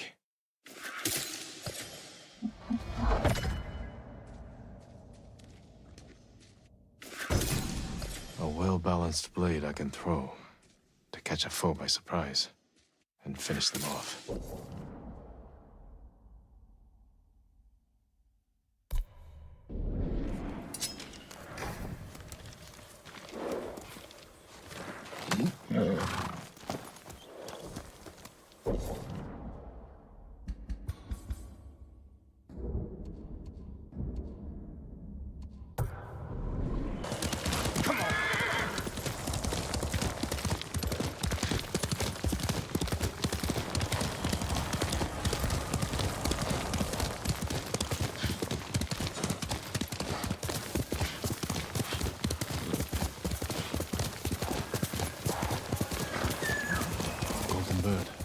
Some say they know every secret on this island.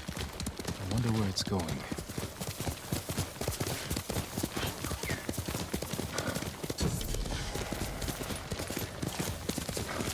Don't worry.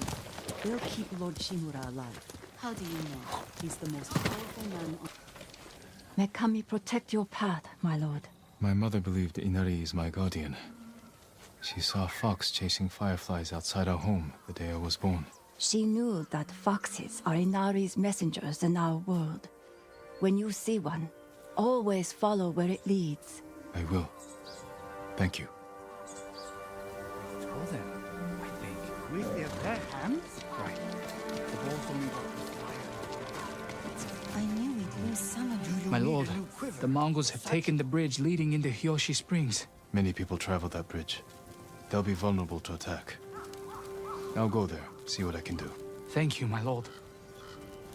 One moment he was standing by himself. May your hunt be successful. The samurai was behind them. Then the bandit dropped dead. Never knew the samurai was there.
Be brave, Banta! We'll save you, my boy! Stop it, you animals! My lord!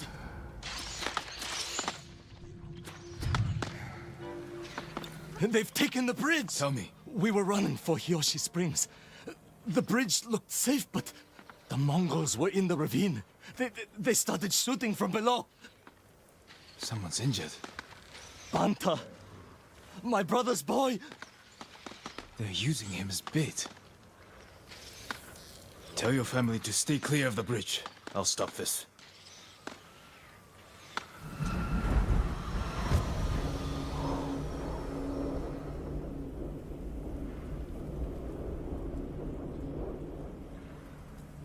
Keep screaming, run! Your family's here. They're dead, that's the day! What you say?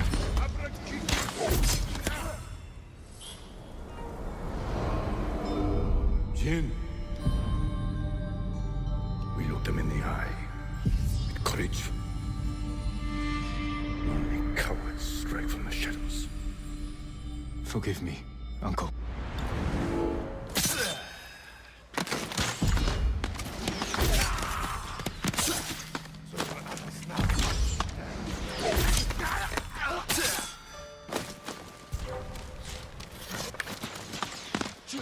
Yasunbe!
They stop shooting! It is over. Go to your family. Thank you, my lord. The bridge is clear!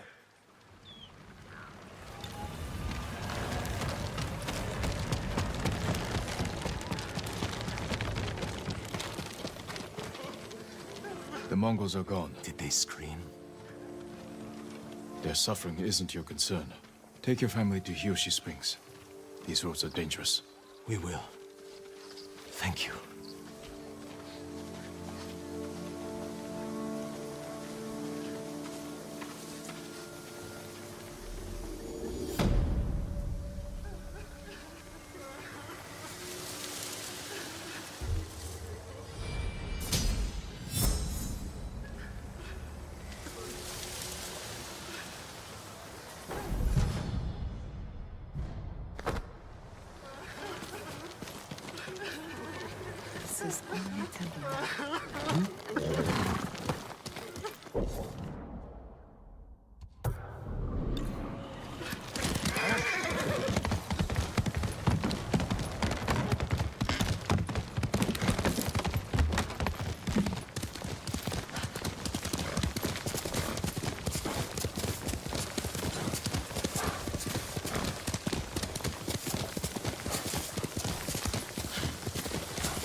Clan Adachi's estate. Lady Masako should be here. Lady Masako! It's Jin Sakai.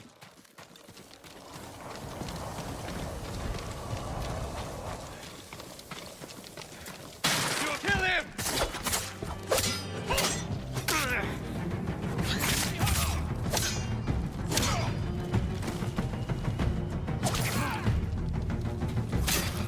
Where's Lady Masako?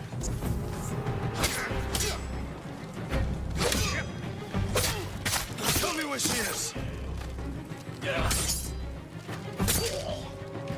Who were these men? Not bandits. I need to find out what happened here.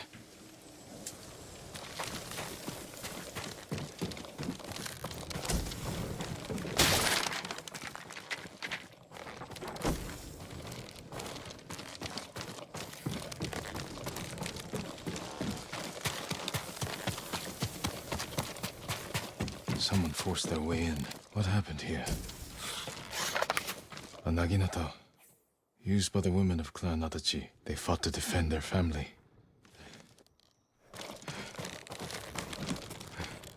They were trying to escape, past the children through the window.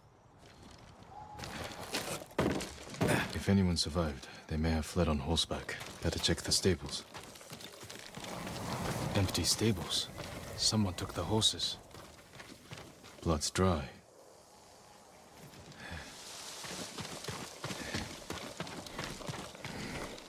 Horse tracks. Someone fled the estate. They left a trail.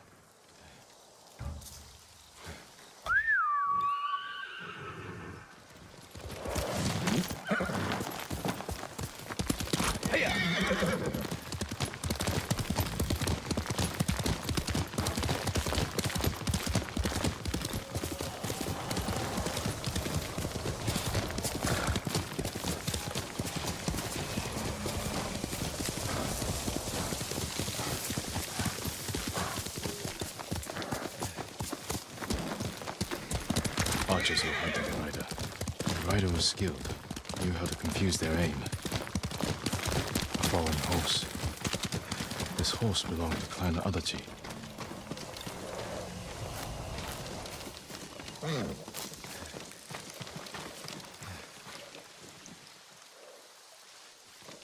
Dead for days. Lady Masako, it's me.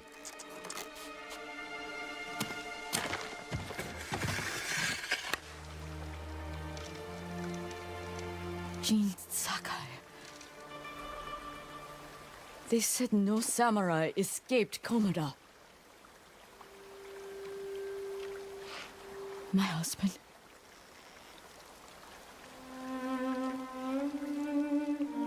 Lord Adachi died a warrior's death, defending our home. Our home. Why have you come? The Mongol Khan has captured Lord Shimura. If your clan joins me, we can save my uncle and avenge your men. Clan Adachi is dead. Massacred by our own people. Traitors! Why would they kill those who swore to protect them? I intend to find out. I'm coming with you. No, do not set aside your concerns for mine. The family of samurai are my concern. I know what it means to be the last of one's clan. I cannot be responsible for your death. You won't be.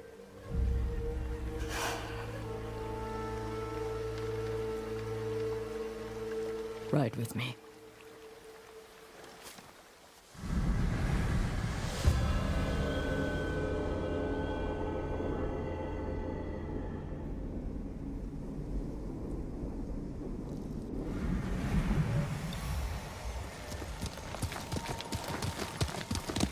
Let's go, Nobu.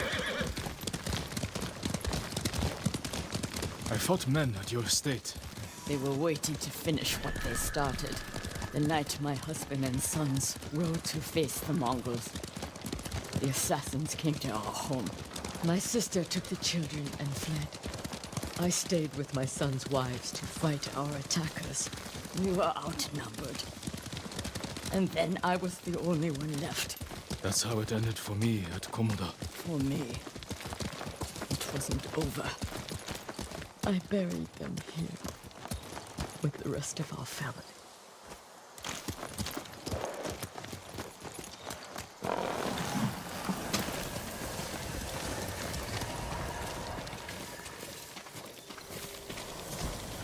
I tried to save them, but the assassins caught them on the road, cut them down. My sister, my grandchildren, even little Natsu. She was just born. All I could do was bury her with her mother. This never should have happened. My sister should have been buried with her husband in the north. But at least she is with family.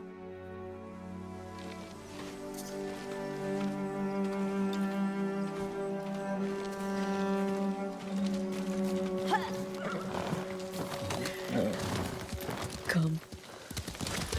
We ride for the Golden Temple. I'm sorry you endured this alone. I am not alone. The killers are alive.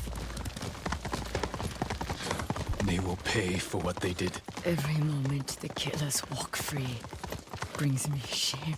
You can't blame yourself. But it is my duty to punish them for it.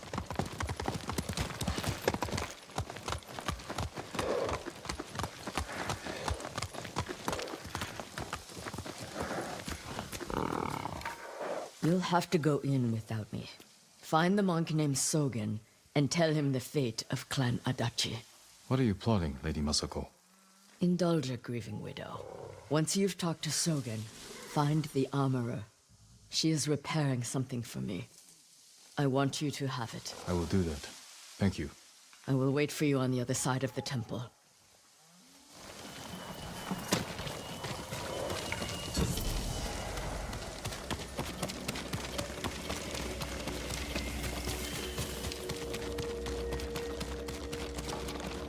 Lord Sakai, it is an honor. Are you in charge here? I think of myself as more of a servant, my lord. Please, call me Junshin. I made this temple a haven for our people. I'll spread the word. If they cannot make the journey, there are also camps around Ariake. I supply them with all the food I can spare. That's good to know. I'm looking for one of your fellow monks, a man named Sogen. I believe he is sweeping the temple deck. Thank you, Junshin. Continue your good work. Anyone left to protect us? Sakai is dead. What happened to you? Huh? Lord Sakai! It's good to see you. Gonjiro, right? You served Lord Nagao. He was a good man. I'm sorry we lost him. I'm honored you recall a humble household servant. So many of us here owe you our lives. I'm afraid the fight for our home is just beginning. That's why we want to help, my lord. People started donating what they could, and...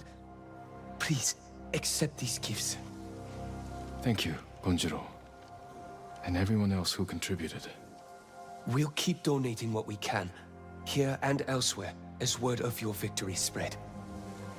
May the Kami keep you from harm.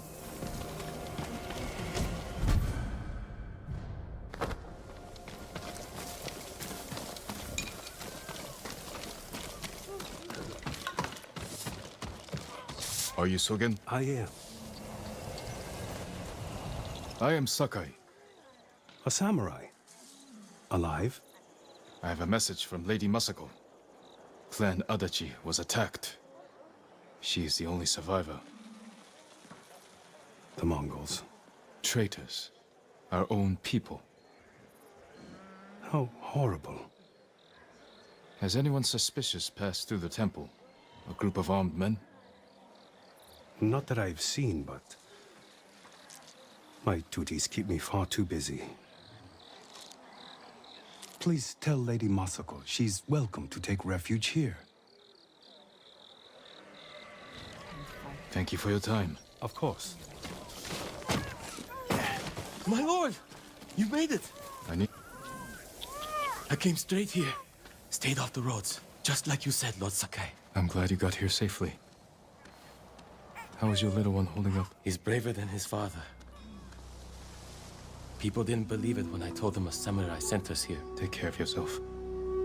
And the little one. The people here don't have much to offer, but we'll do everything we can to help.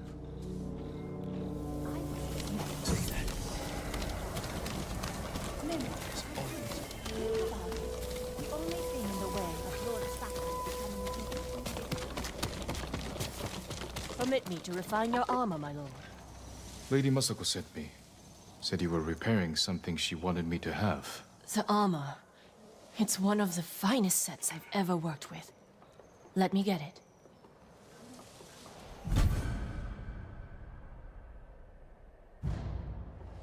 It suits you perfectly, my lord. The quality is incomparable. It will serve you well, but if anything isn't to your liking, I can always make alterations. All I need are the right materials. Thank you. We pray for your safety, my lord.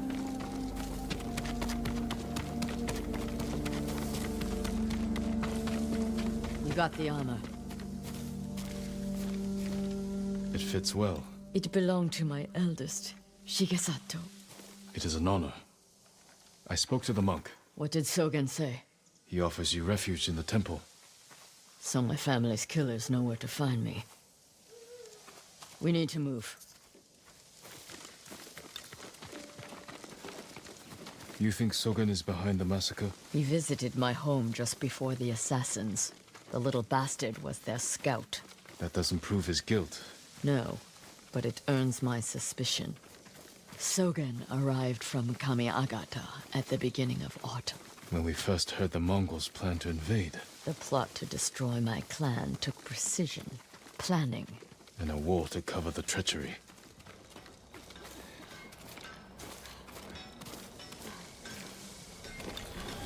Where is that monk? There's Sogen, leaving in a hurry. Let's follow the wolf to his den.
What time is it supposed to snow till?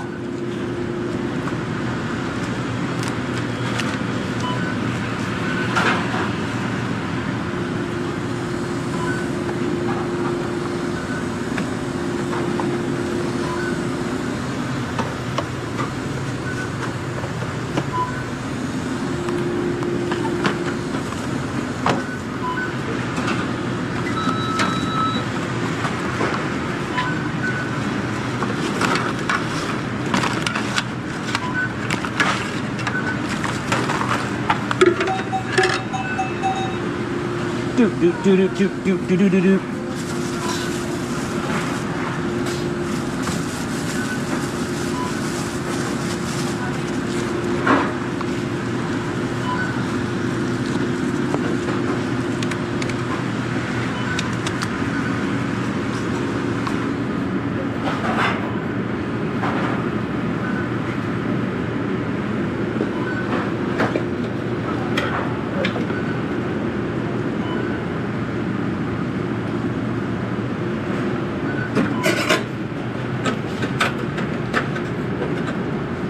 Tray of crispy.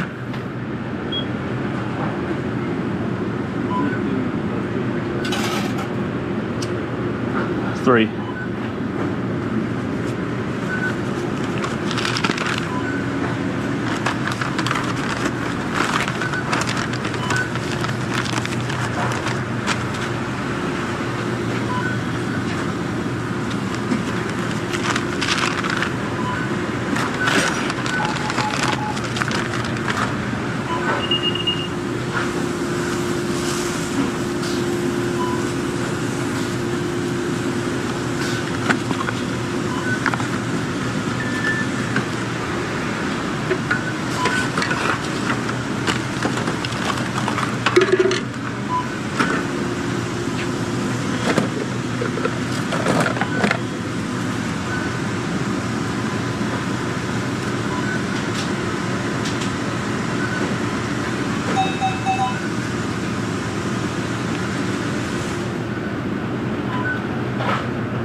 Hey, Charlotte, I think we can hold off on that for right now. Yeah. Hey, what a blessing, huh? What a blessing.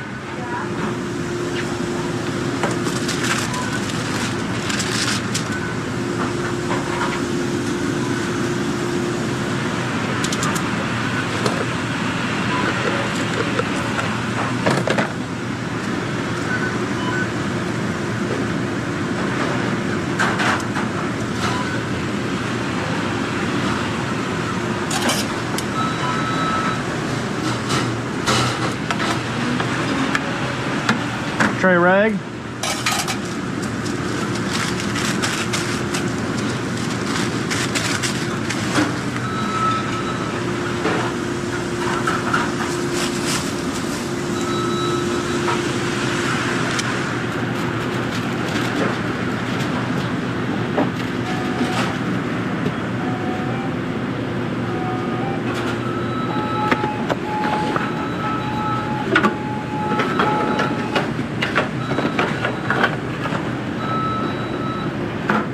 Tray of nugs.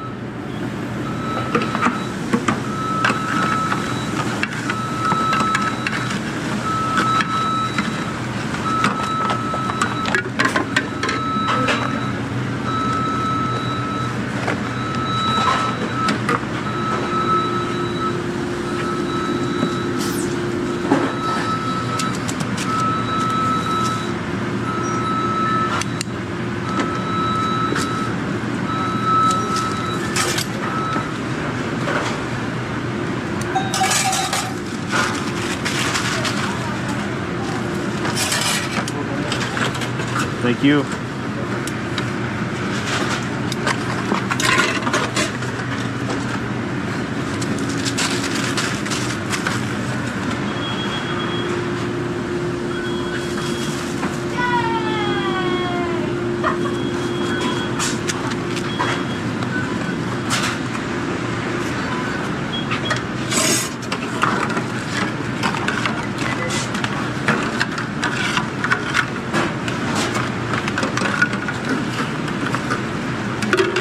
Tray of nugs.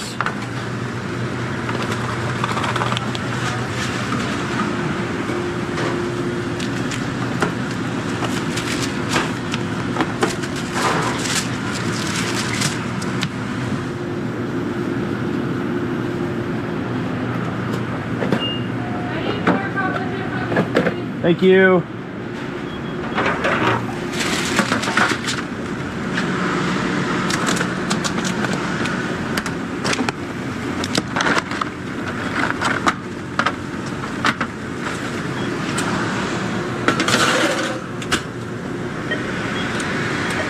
Cookies are in.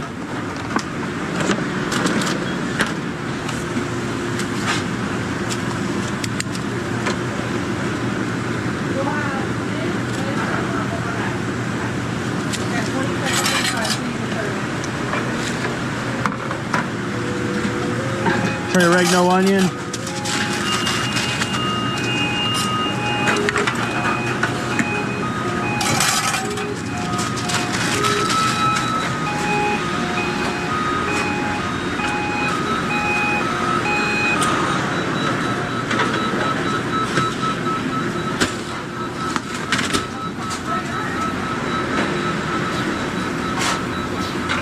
That's what Christmas means to me, my love.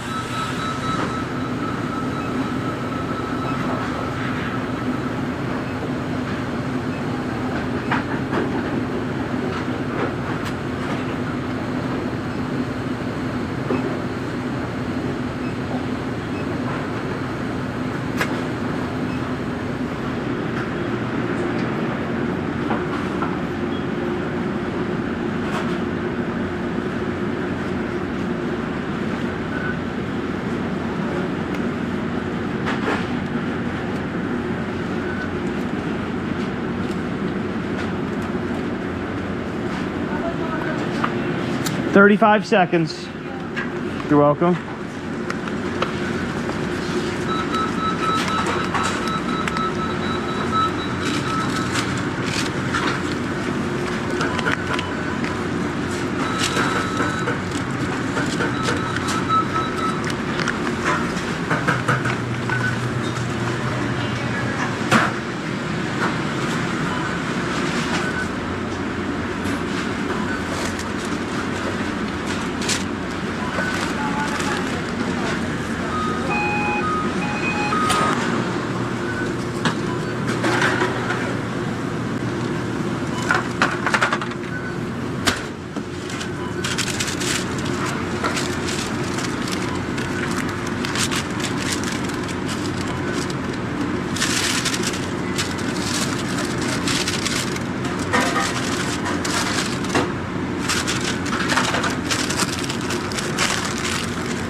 You're welcome.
Do you believe in love after love?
Tray reg out.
Jason Littleton.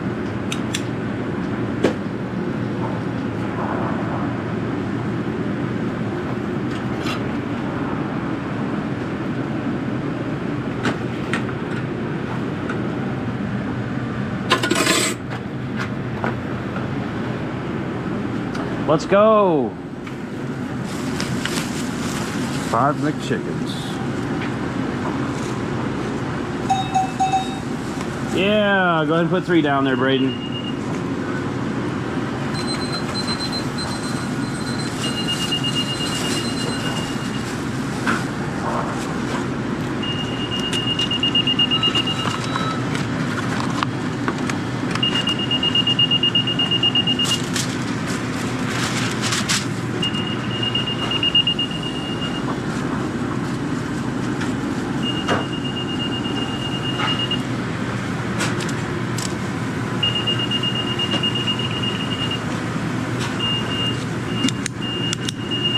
Taking 6 McChicken.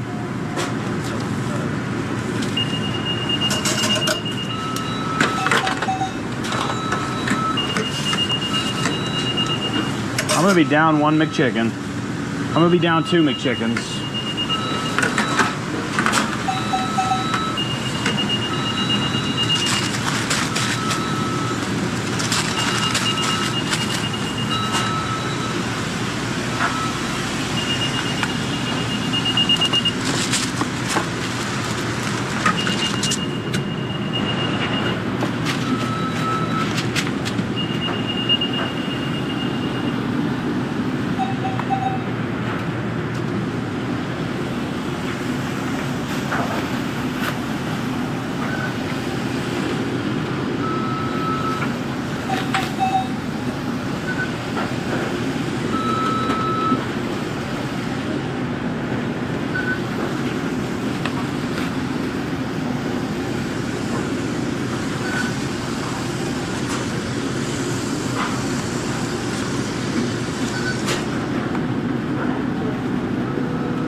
I'm down 2 of those big chickens.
Thank you. McChickens. McChickens are up.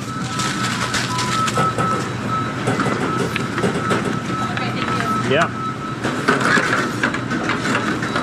Tray nugs.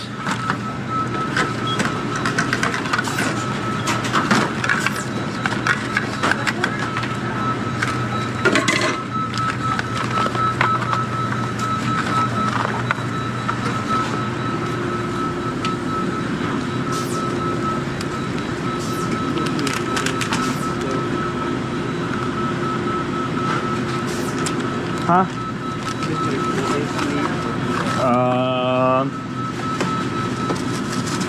4. Yeah.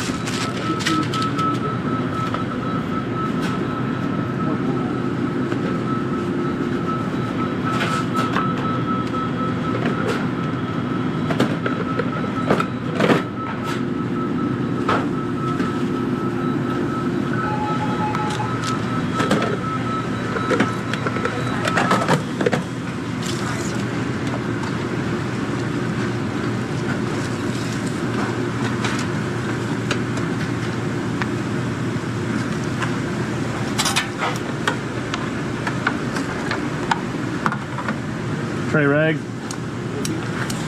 Yeah.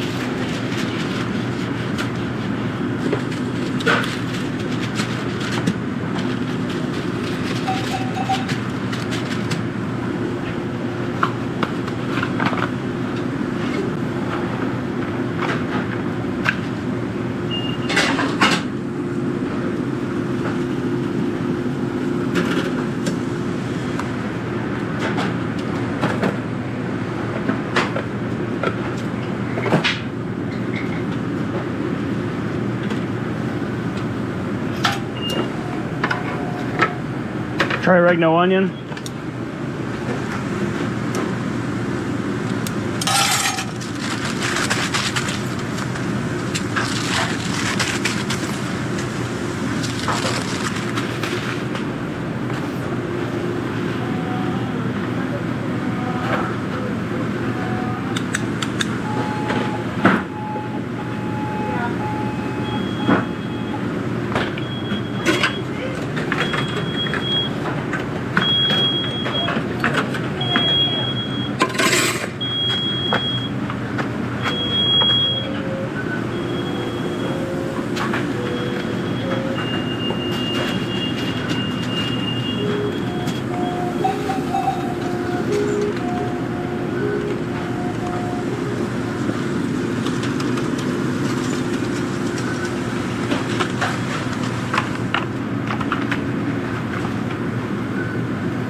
Huh?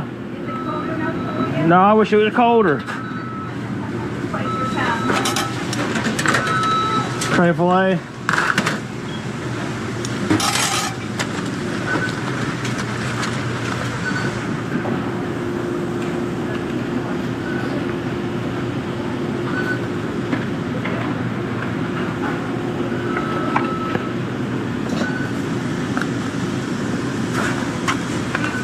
What's up? This lady for this corner changed it to only onions. Okay, Parker.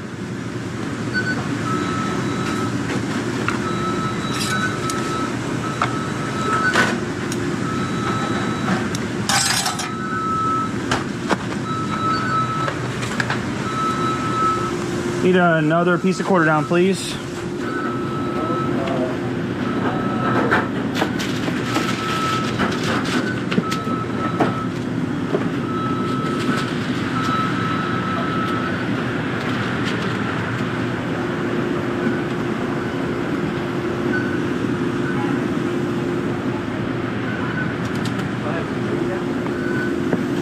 Huh? Oh, okay. I have no idea. I'll figure it out in a second.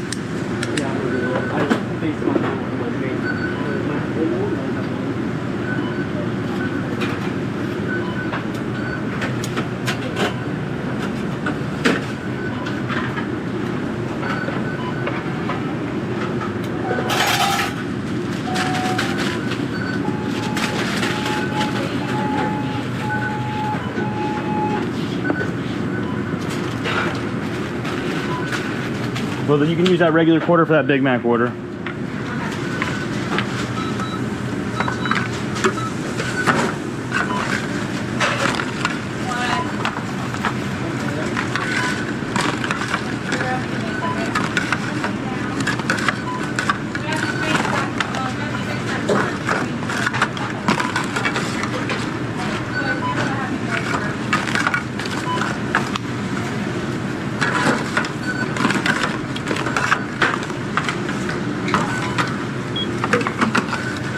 Great nugs.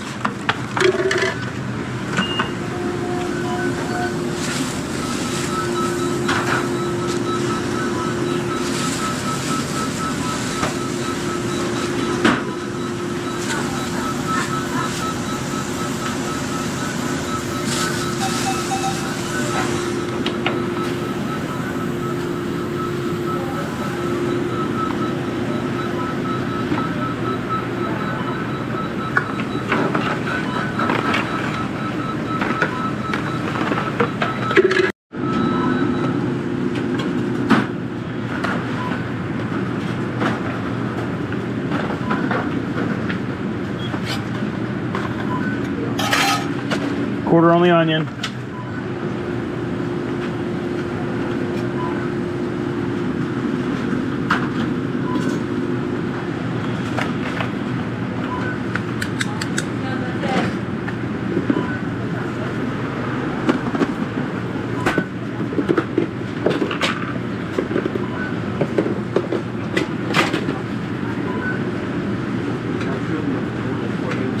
Yeah, that's good.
Right, Reg.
Good job on the quarters. It was perfect.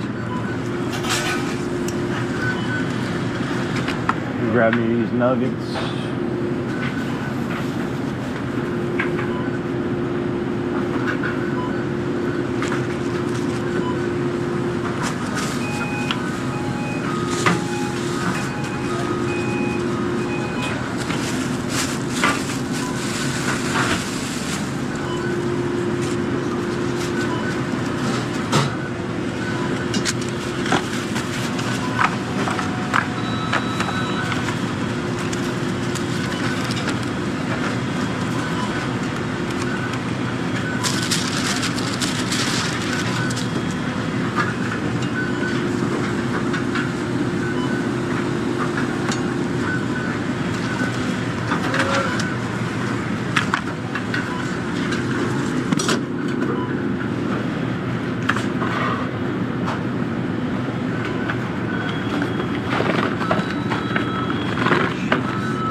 Thank you.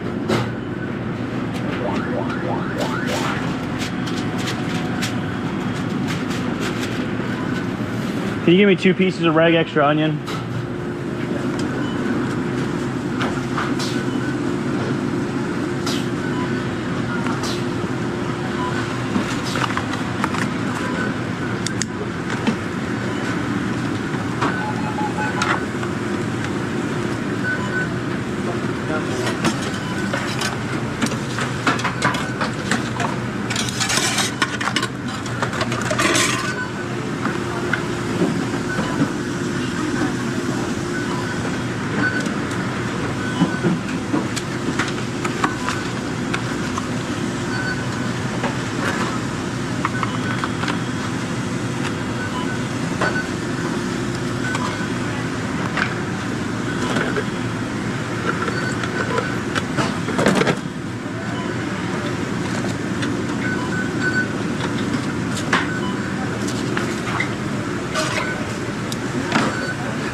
Tray rag.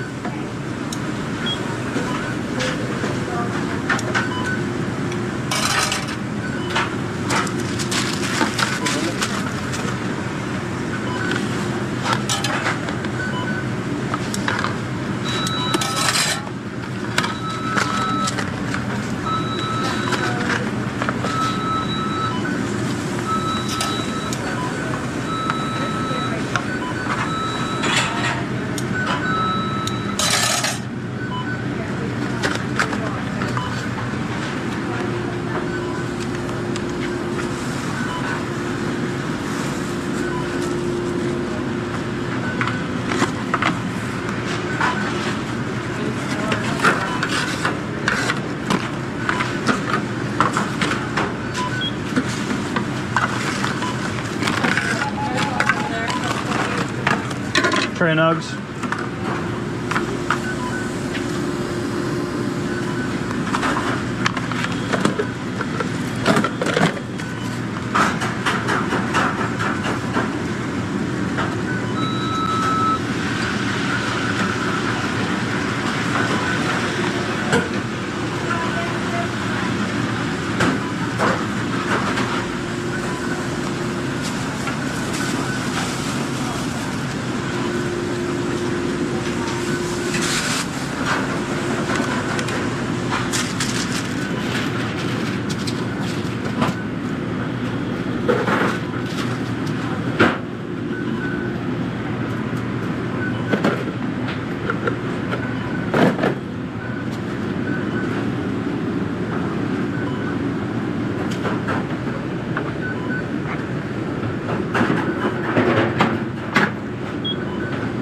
Trey Reg.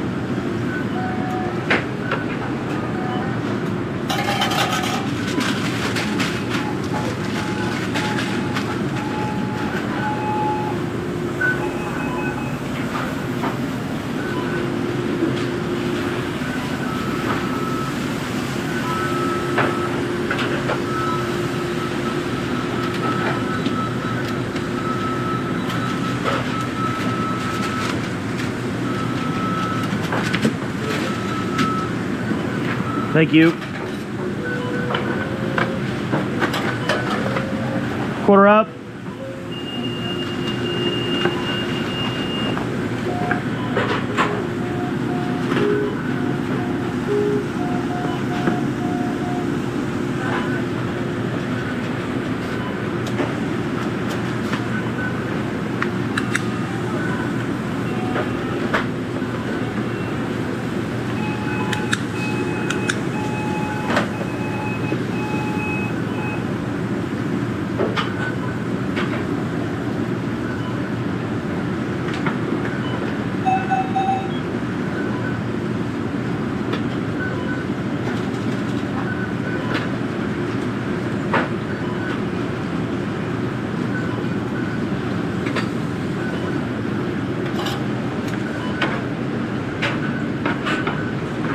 Tray rag.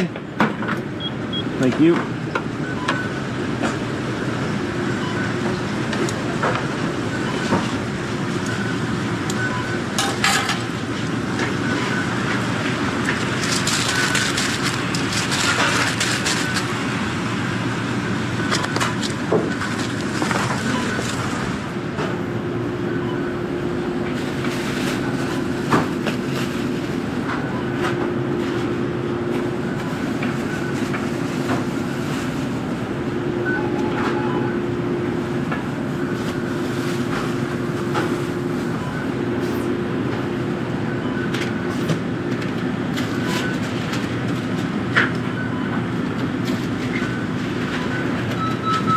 No onion, no pickle. No pickle sub mac. No onion, no pickle sub mac.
Tray Reg.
Tray Rag.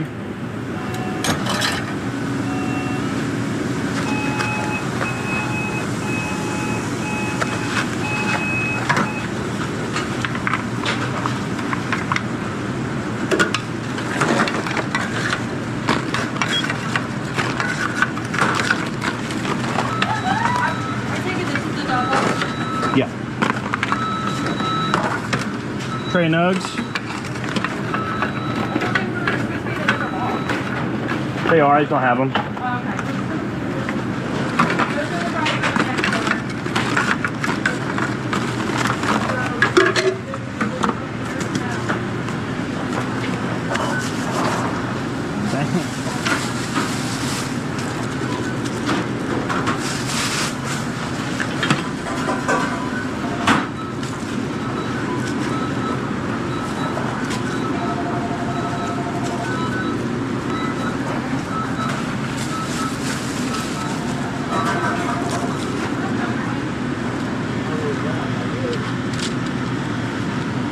Do you still need a quarter? No pickle, add mayo?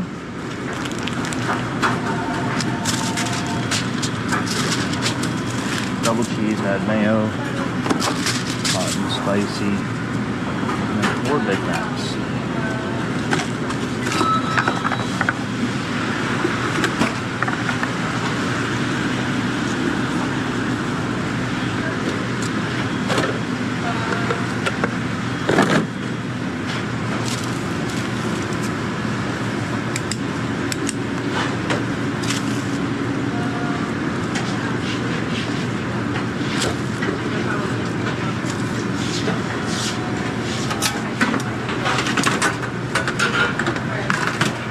Tray of spicy.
Try rag.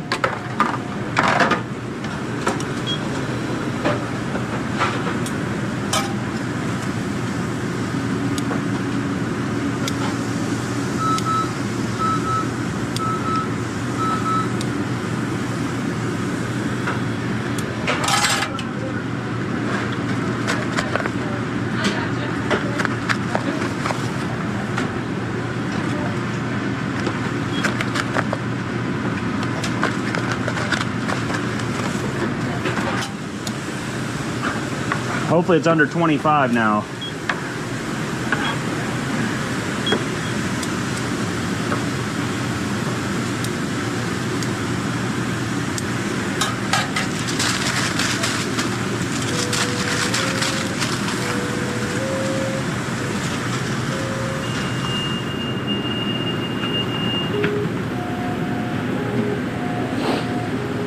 Wow. Now that right there was rough.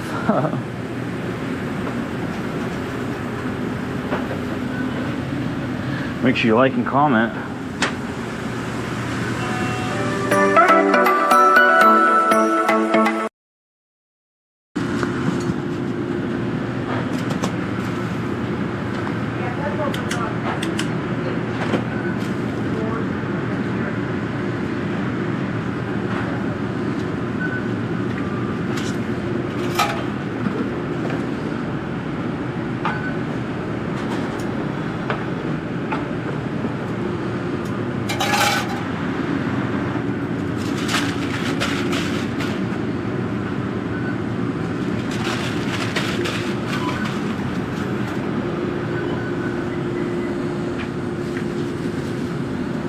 What time is it supposed to snow till?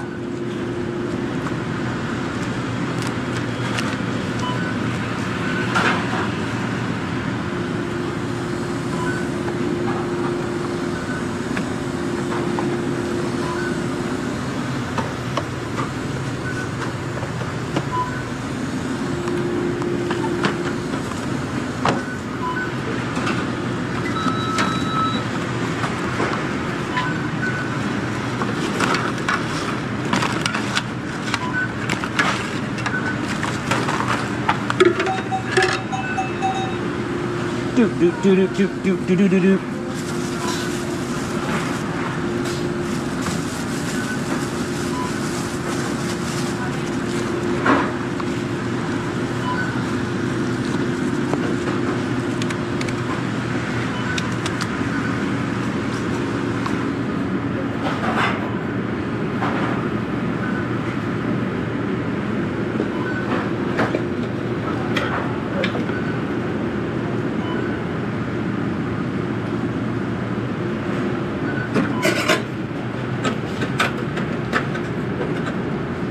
Tray of crispy.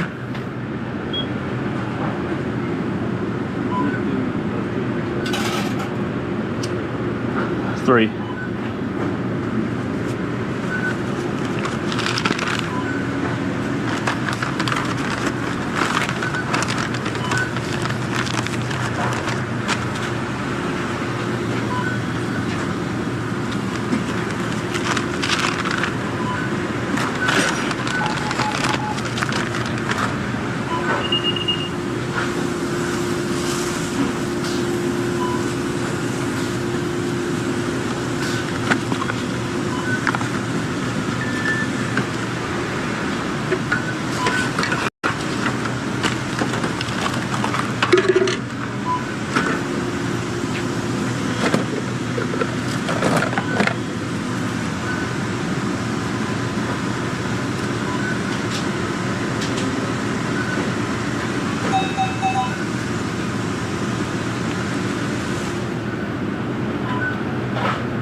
Hey, Shala, I think we can hold off on that for right now.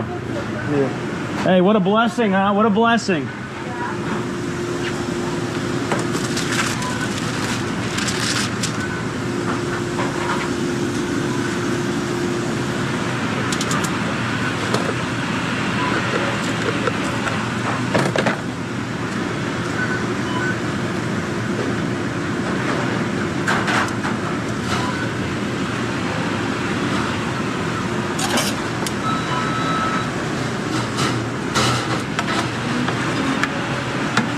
Trey Reg.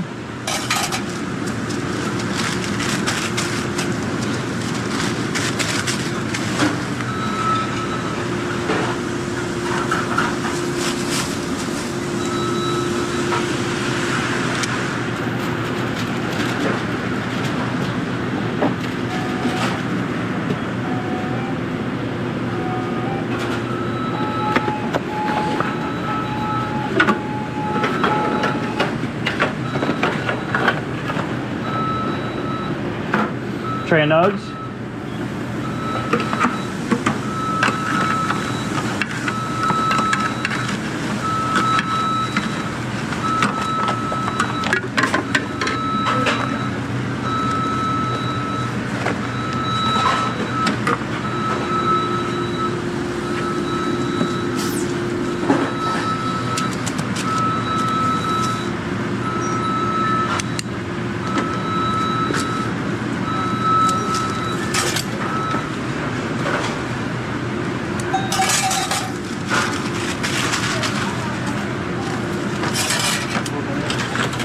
Thank you.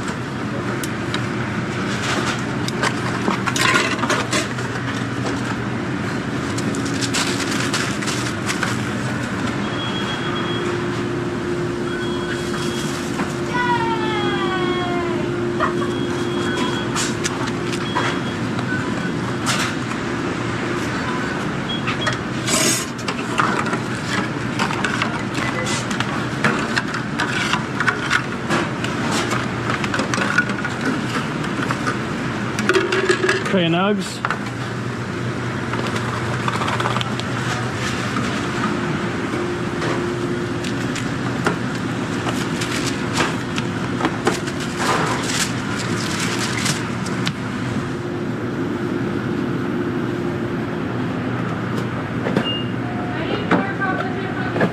Thank you.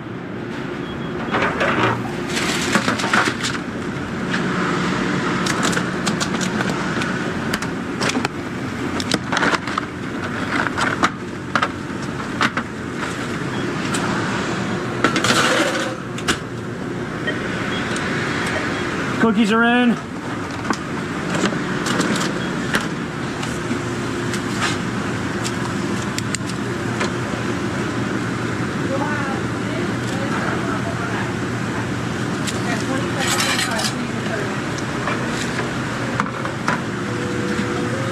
Tray of reg, no onion.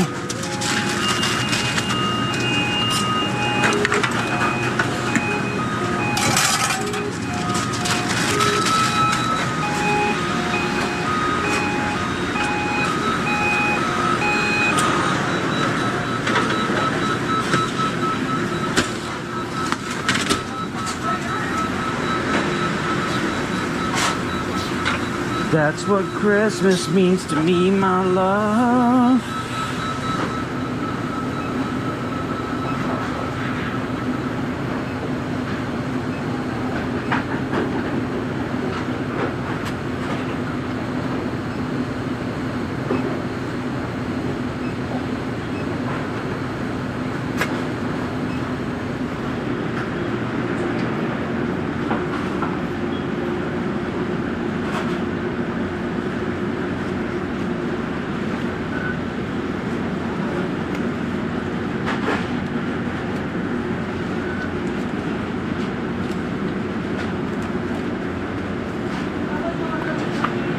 "35 seconds. You're welcome.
One love.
Tray reg out.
Jason Littleton.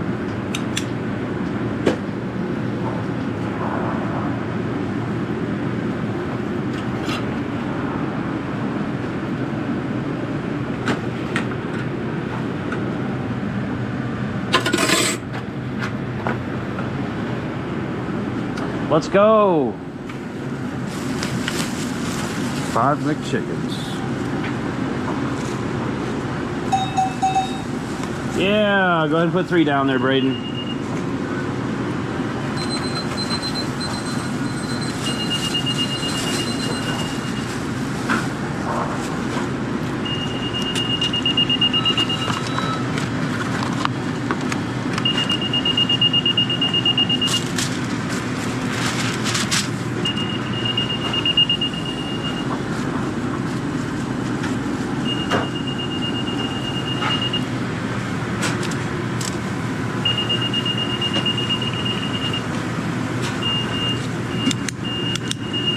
Taking 6 McChicken.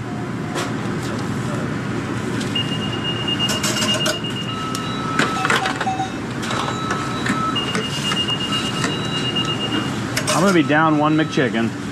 I'm gonna be down 2 McChickens.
Down 2 of those big chickens.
Thank you. McChickens. McChickens are up.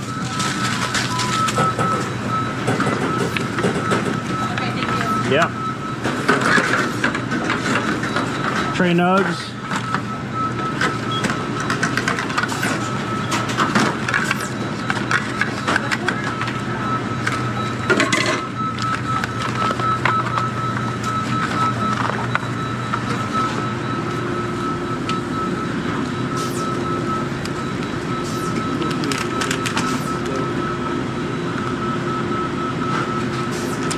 Huh?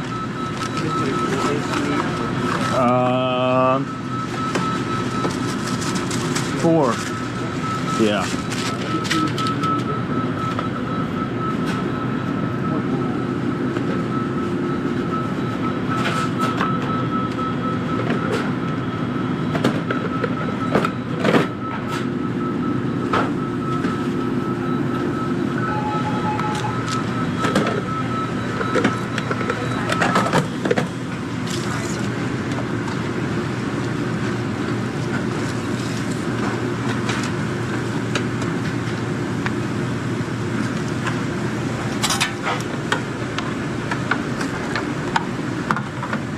Tray reg?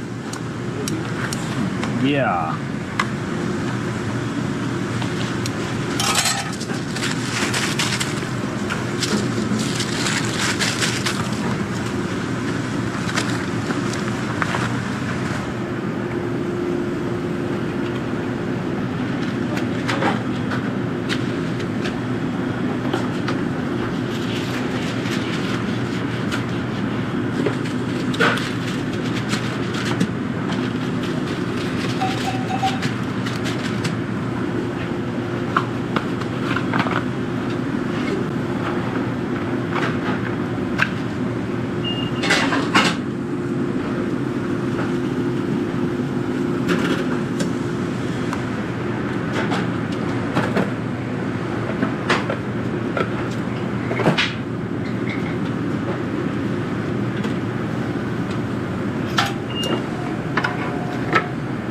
Try reg, no onion.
Huh? No, I wish it was colder. Tray of filet.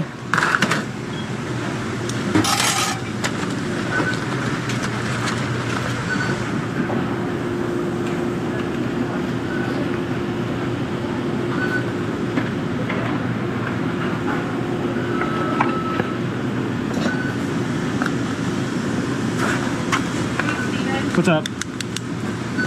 This lady for this corner changed it to only onions. Okay, Parker.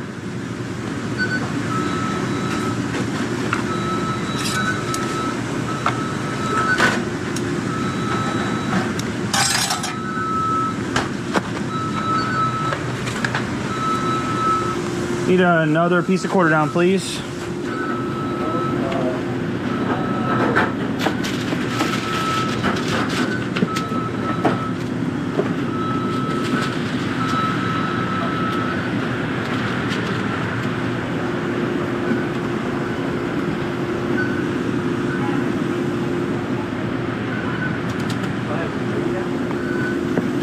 Huh? Oh, okay. I have no idea. I'll figure it out in a second.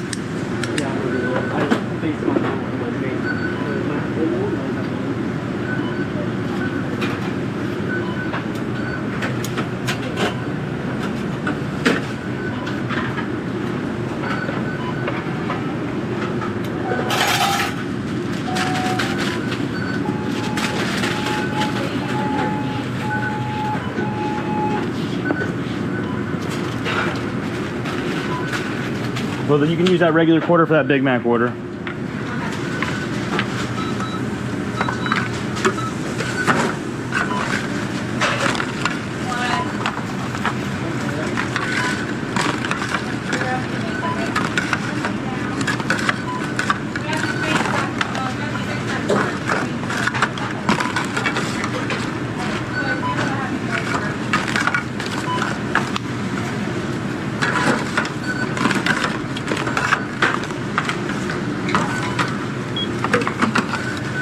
Great nugs.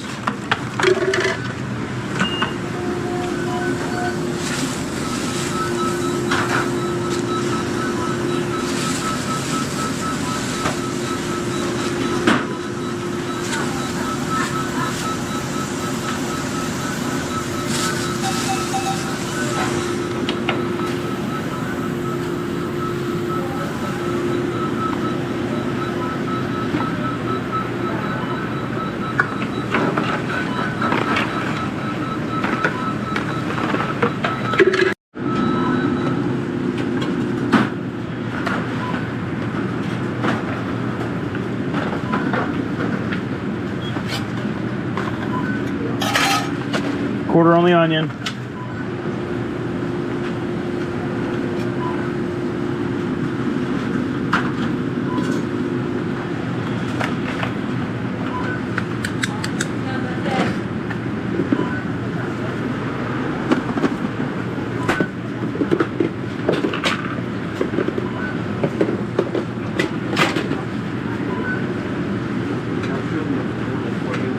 Yeah, that's good. Can you put a cookie in for me?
Right, Reg.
Good job on the quarters. It was perfect.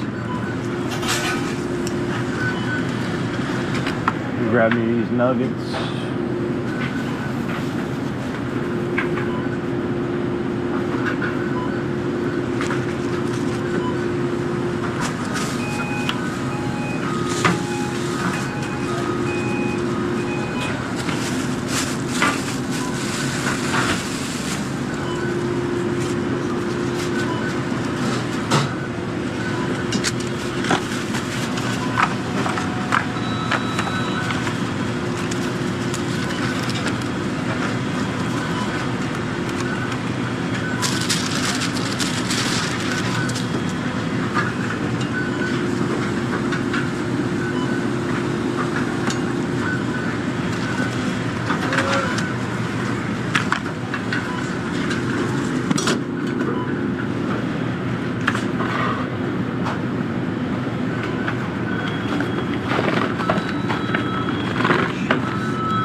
Can you give me 2 pieces of reg extra onion?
Tray rag.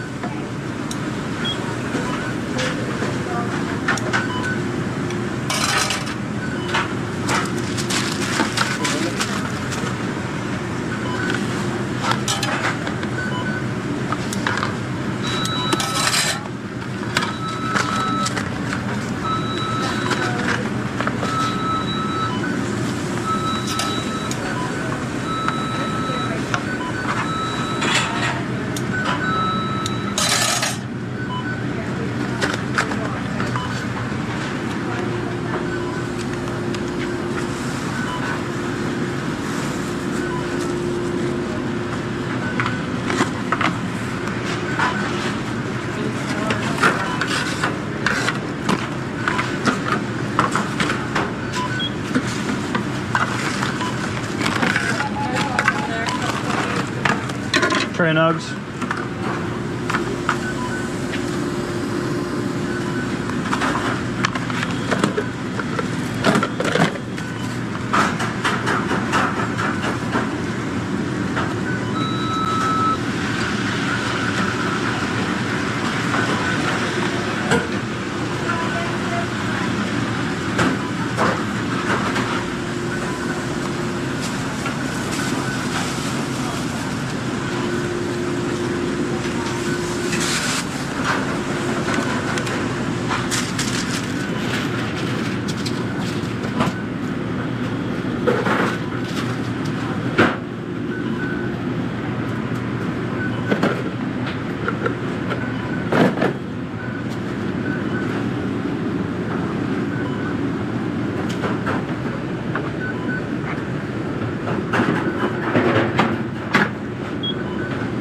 Tray rag.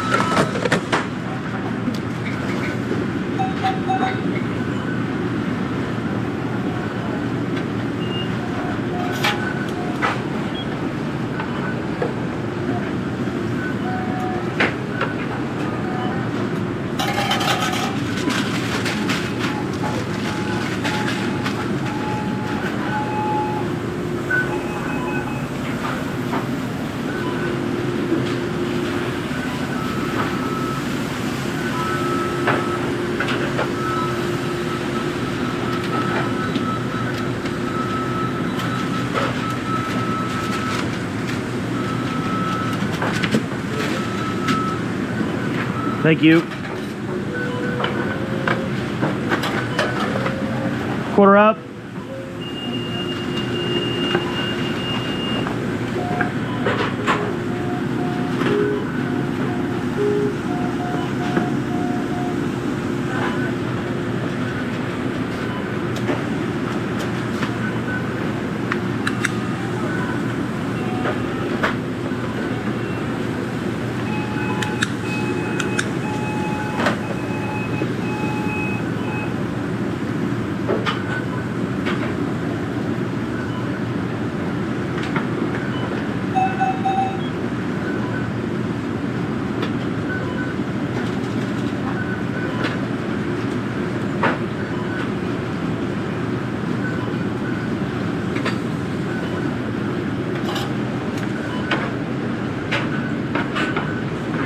Tray of rag. Thank you.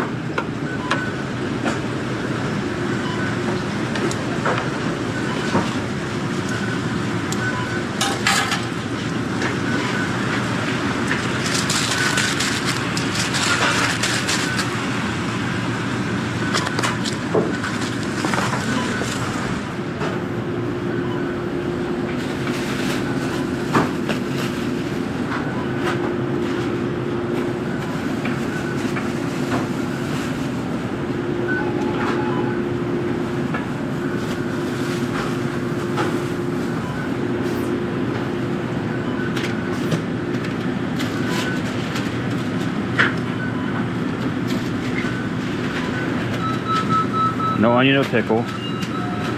No pickle sub mac. No onion, no pickle sub mac.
Tray rag.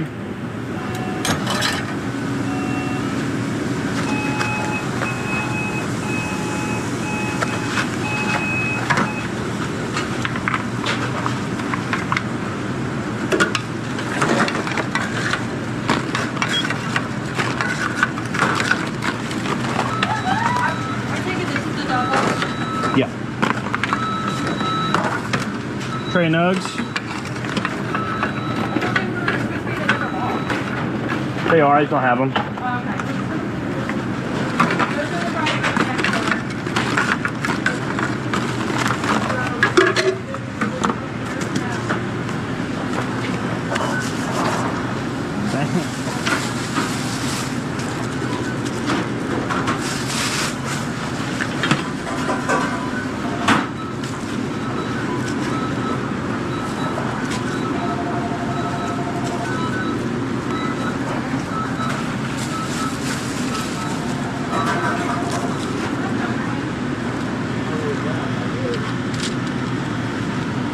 Do you still need a quarter? No pickle, add mayo?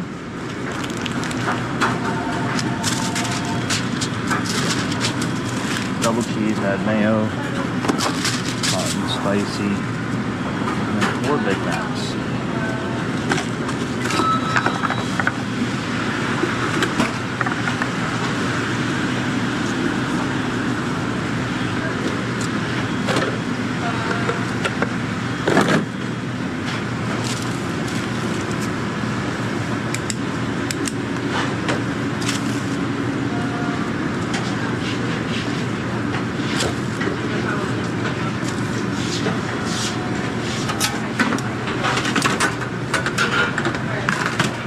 Tray of spicy.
Tray rag.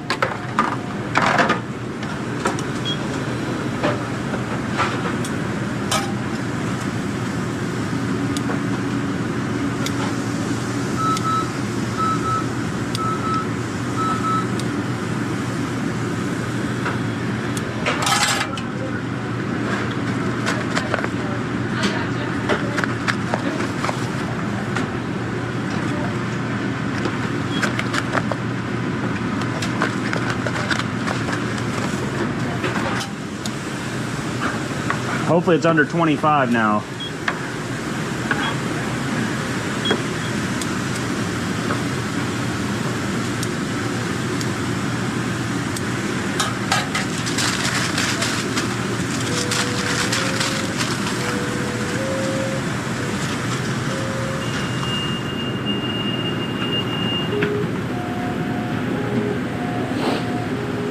Wow. So that right there was rough.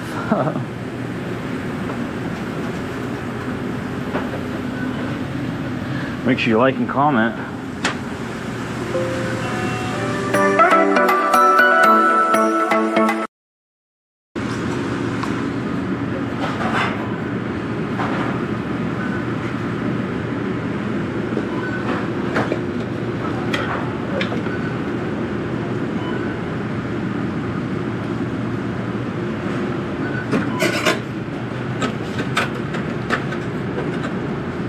Tray of crispy.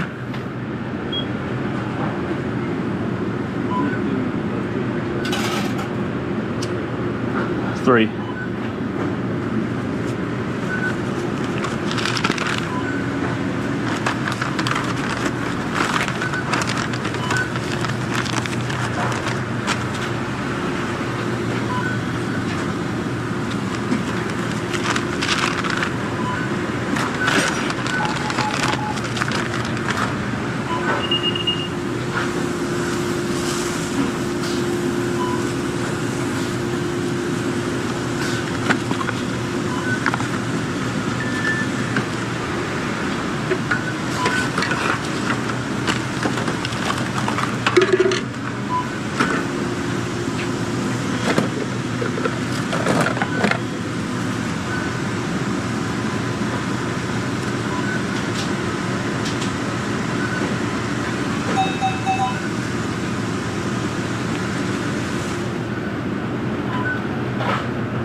Hey, Charlotte, I think we can hold off on that for right now.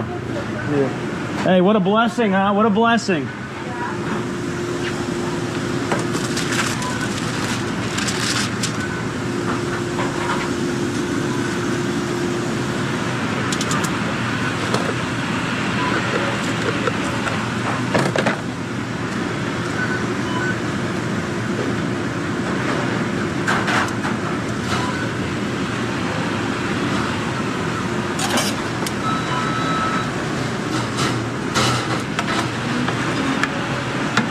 Trey Reg.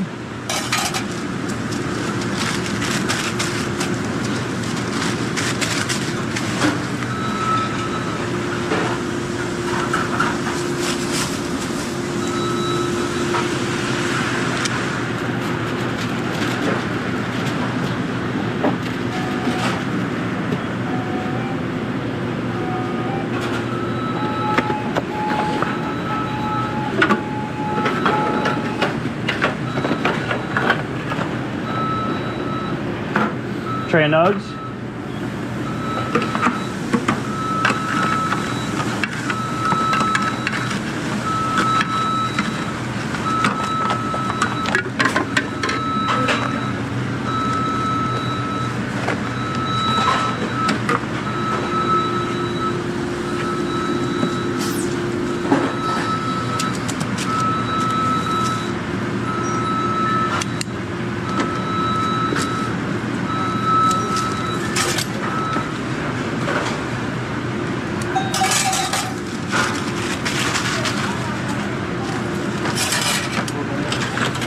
Thank you.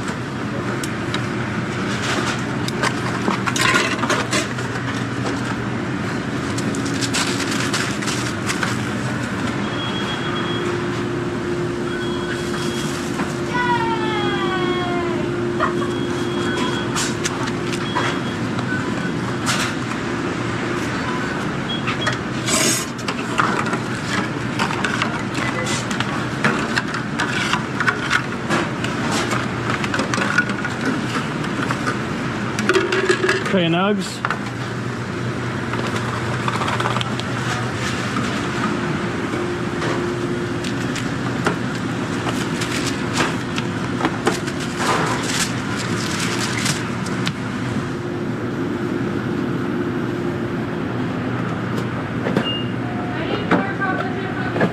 Thank you.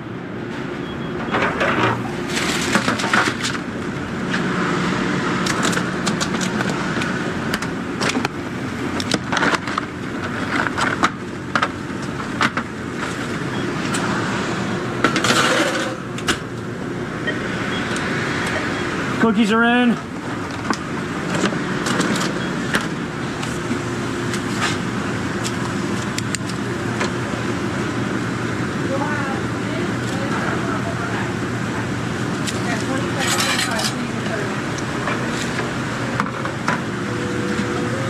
Tray of oregano onion.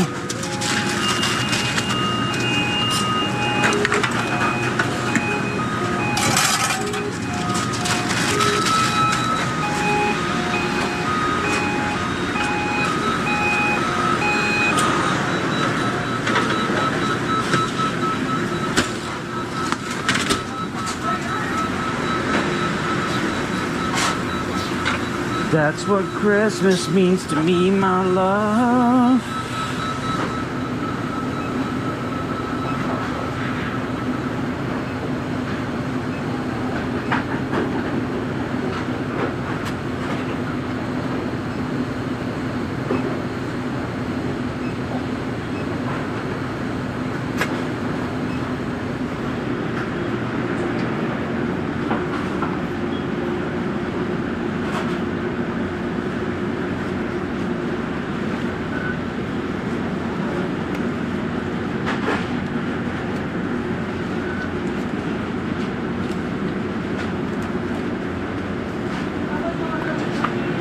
"35 seconds. You're welcome.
You're welcome.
Do you believe in love after love?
Tray reg out.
Jason's little time.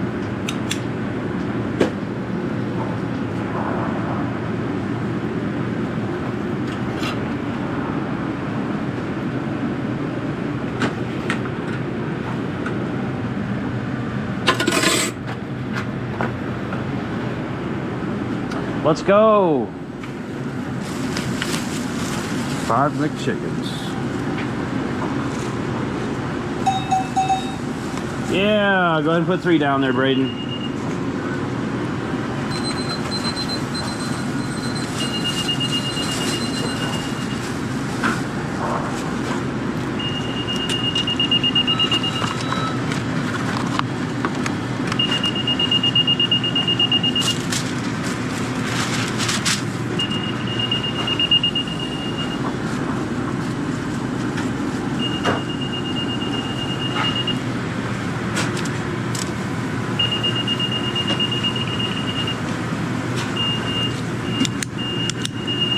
Taking 6 McChicken.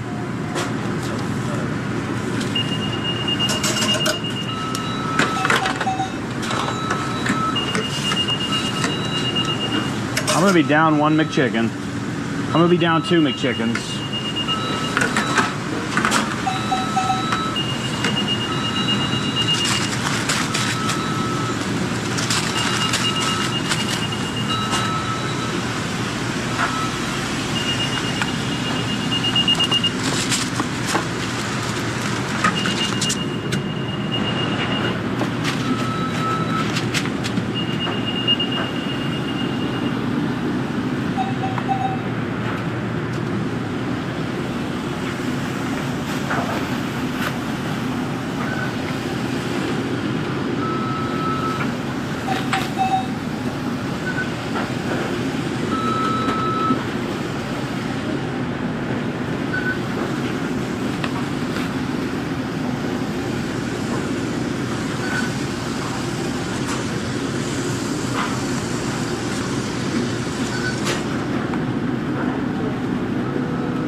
I'm down 2 of those big chickens.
you.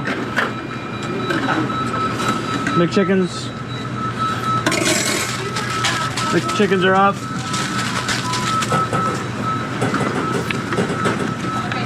Yeah. Tray nugs.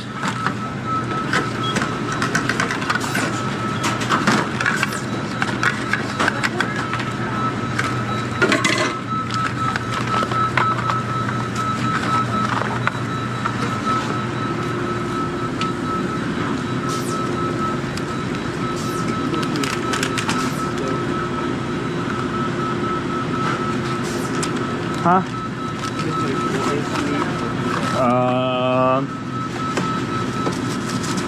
4. Yeah.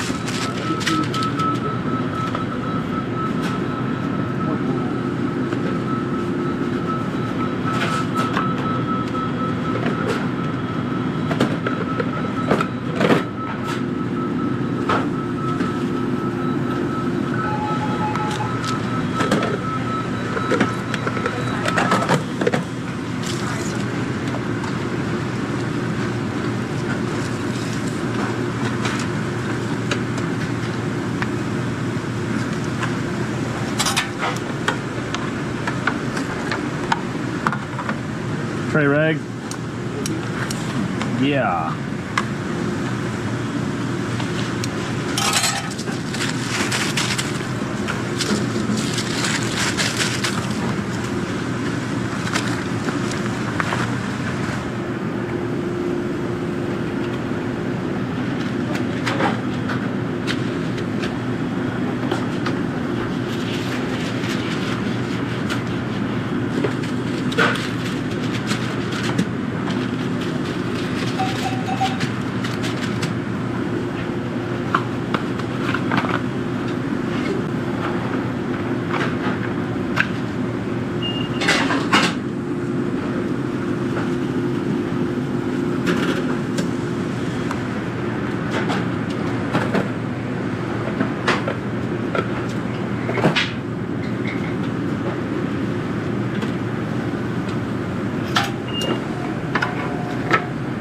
Try reg, no onion.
Huh?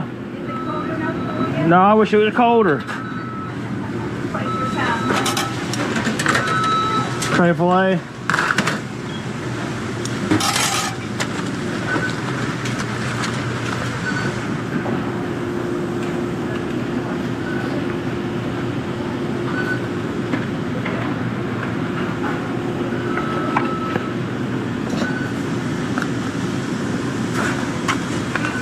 What's up? This lady for this corner changed it to only onions. Okay, Parker.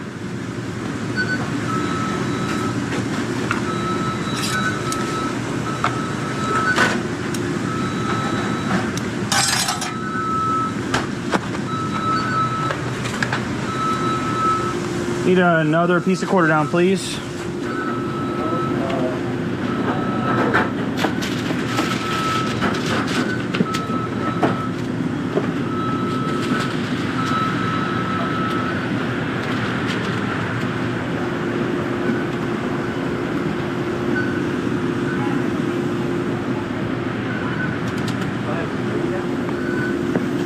Huh? Oh, okay. I have no idea. I'll figure it out in a second.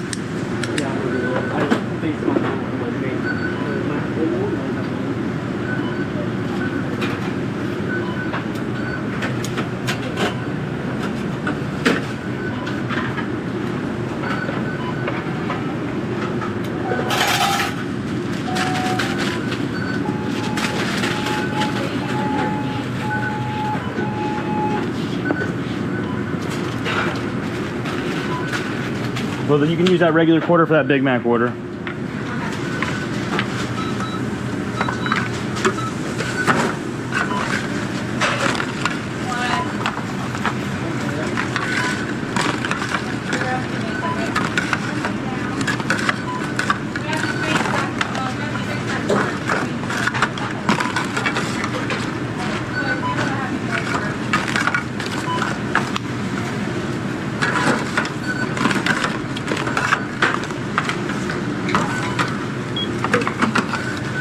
Great nugs.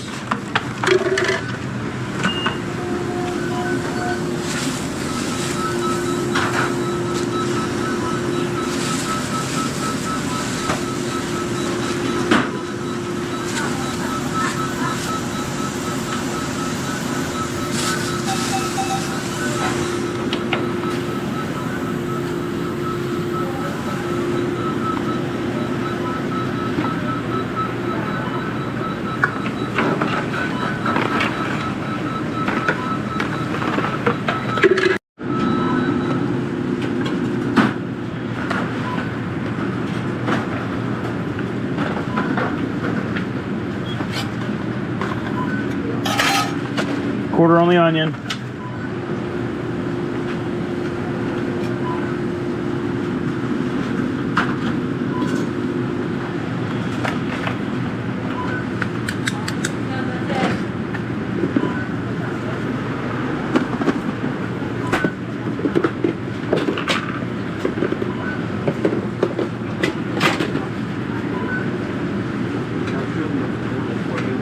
Yeah, that's good. Can you put a cookie in for me?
Right, Reg.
job on the quarters. It was perfect. Grab me these nuggets.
Thank you.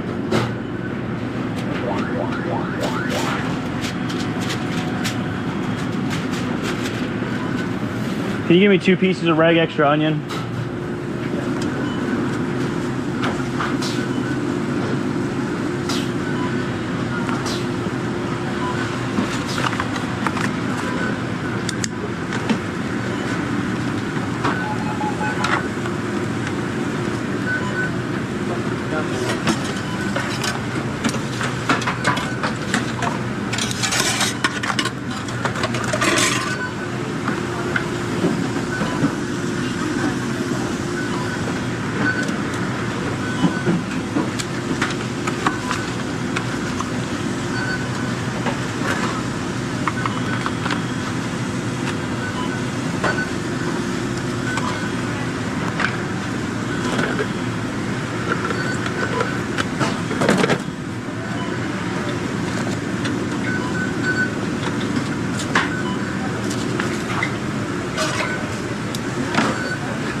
Tray reg.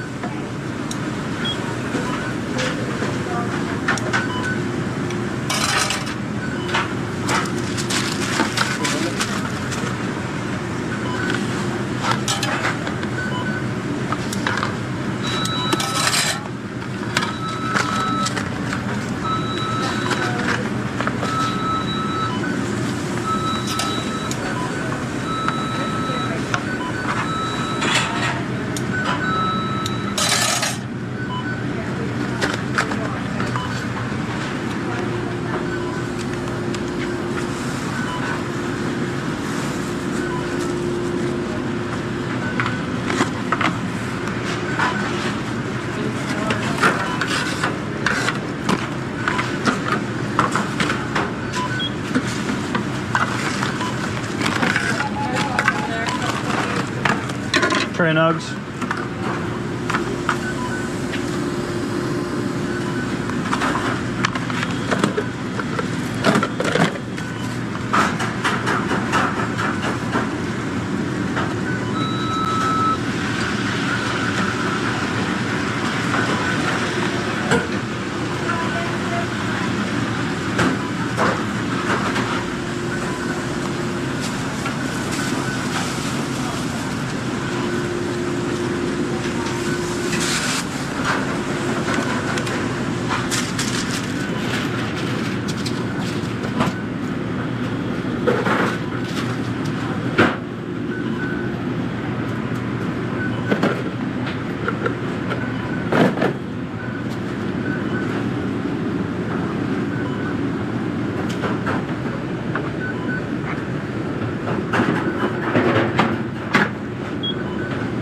Trey rig.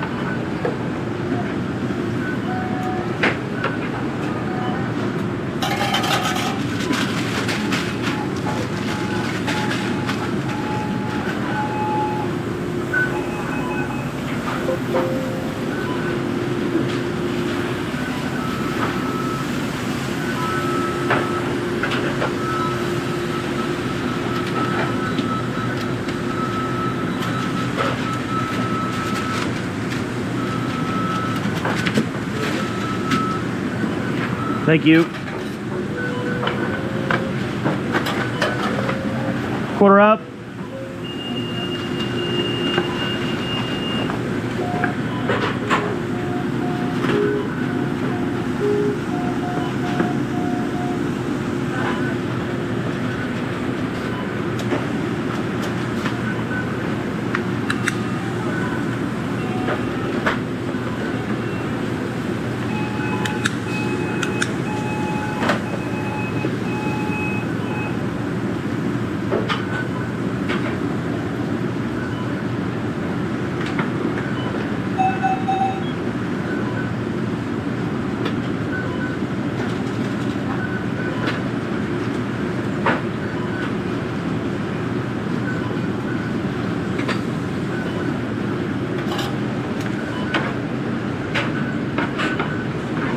Tray rag.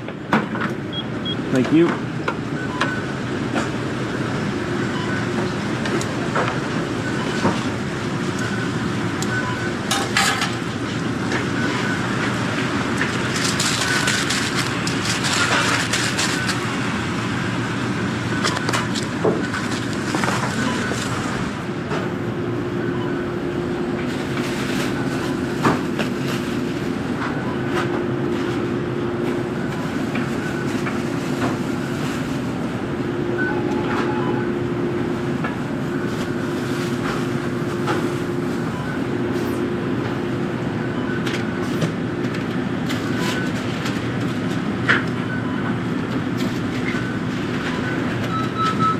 No onion, no pickle.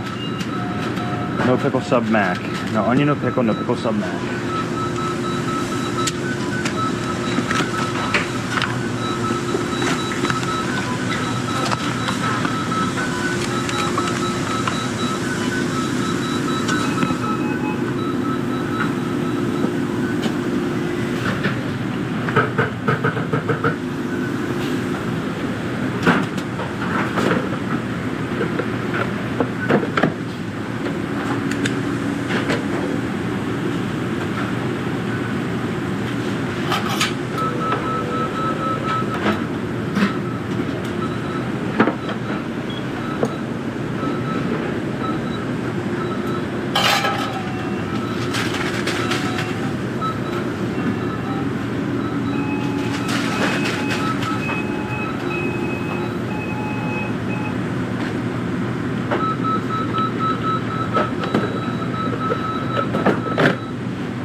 Tray reg.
Tray rag.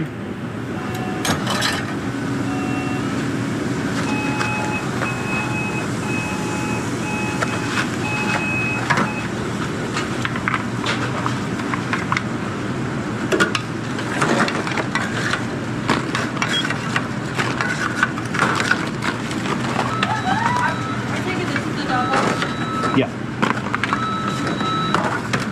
Tray nugs. They are, I just don't have them.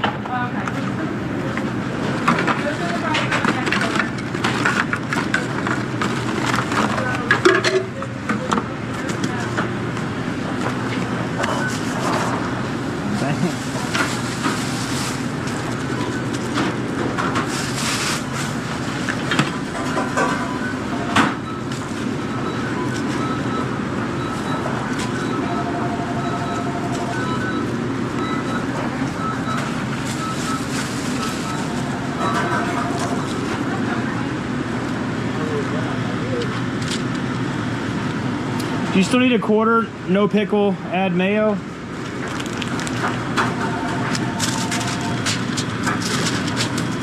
Double cheese, add mayo. Hot and spicy. And 4 Big Macs.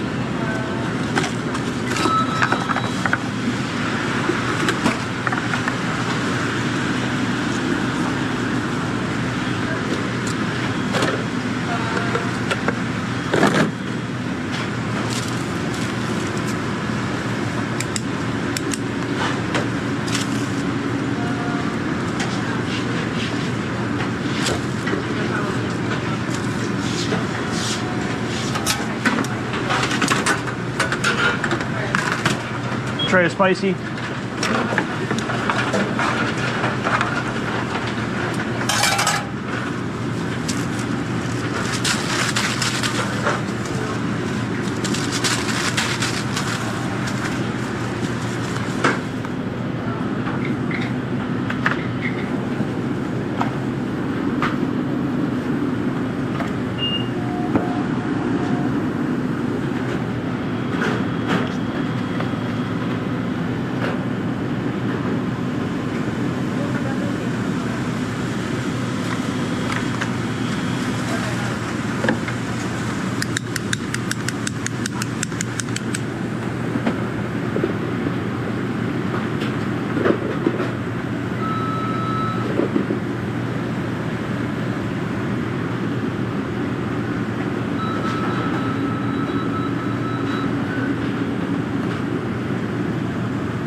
Tray reg.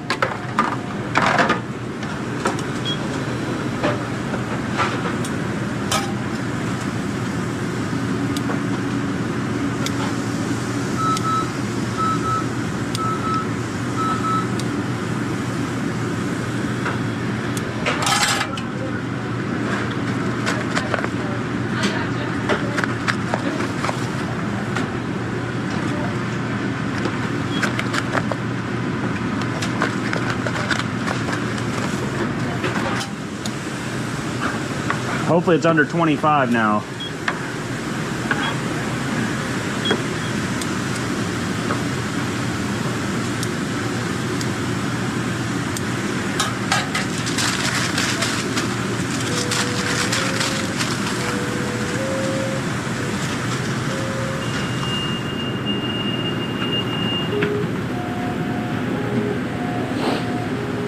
Wow. That right there was rough.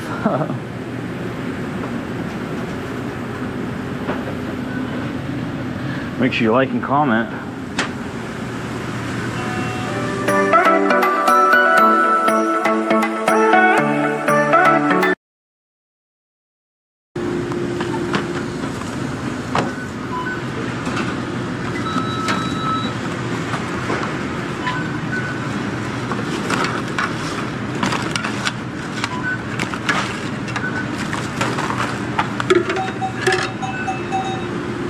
Do do do do do do do do do.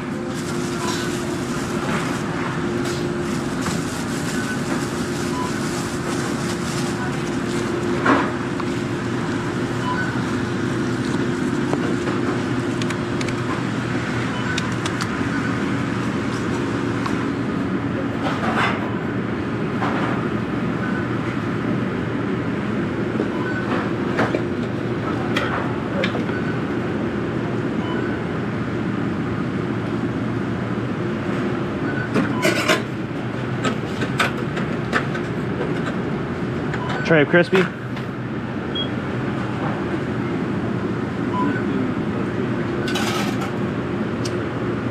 Three.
Hey, Shala, I think we can hold off on that for right now.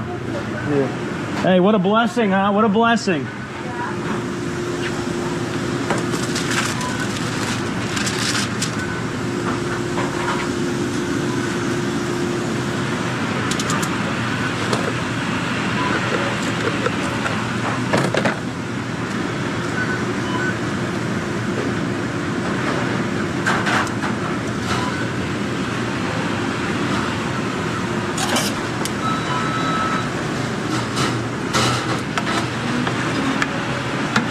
Tray reg.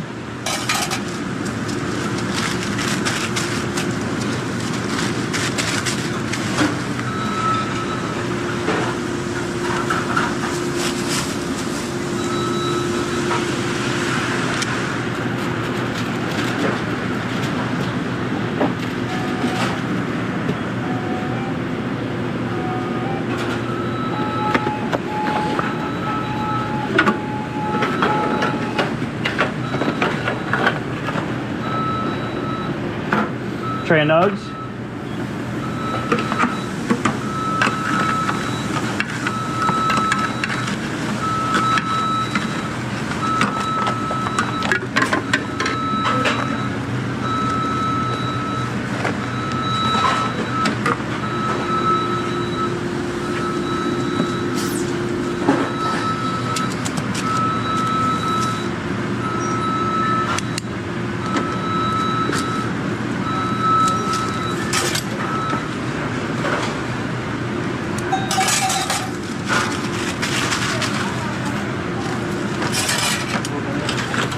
Thank you.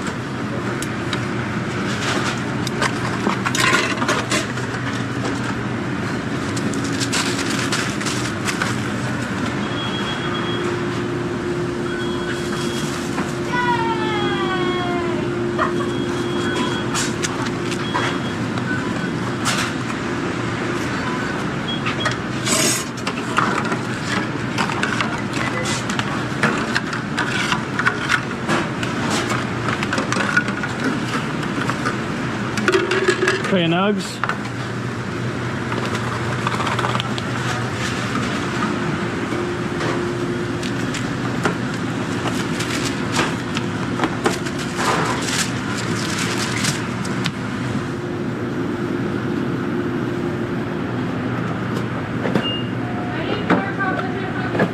Thank you.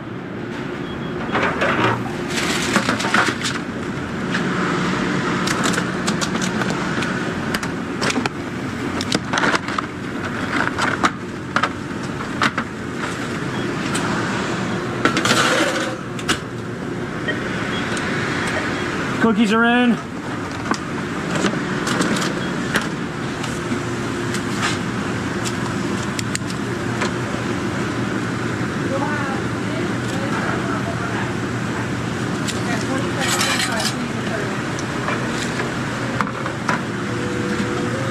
Tray of oregano onion.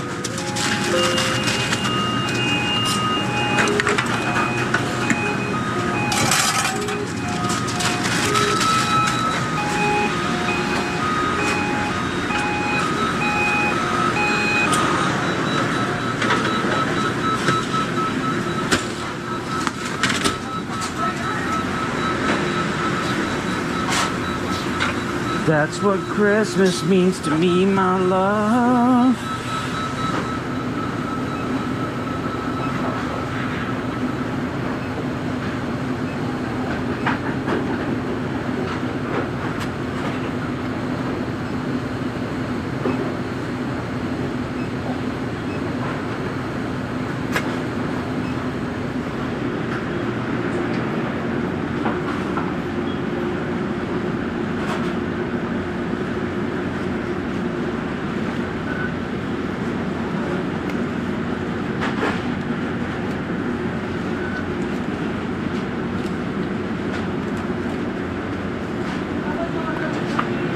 "35 seconds. You're welcome.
Welcome.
Do you believe in love after love?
Tray reg out.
Jason Littleton.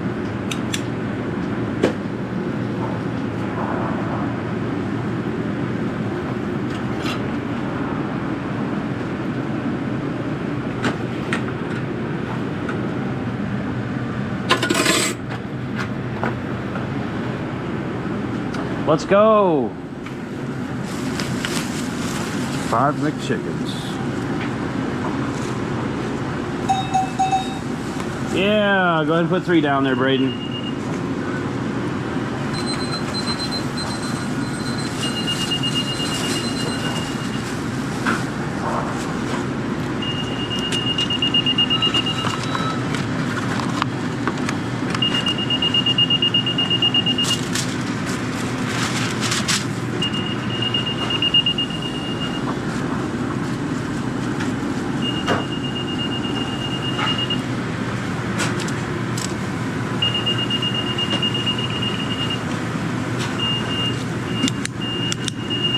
Taking 6 McChicken.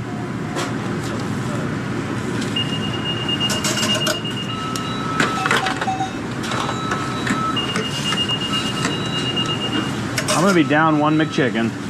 I'm gonna be down 2 McChickens.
I'm down 2 of those big chickens.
Thank you. McChickens. McChickens are up.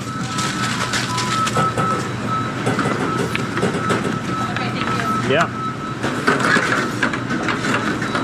Tray nugs.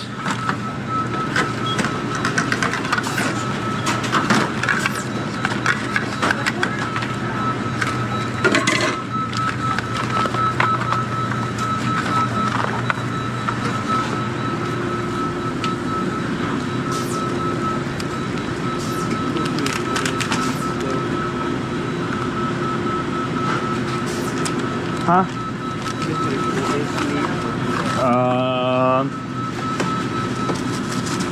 4.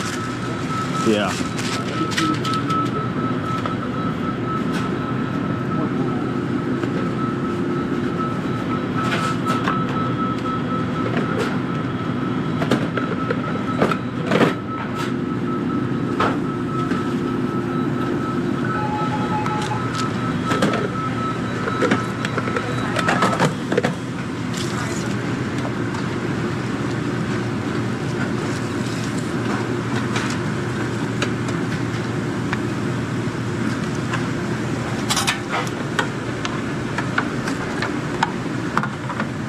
Tray reg?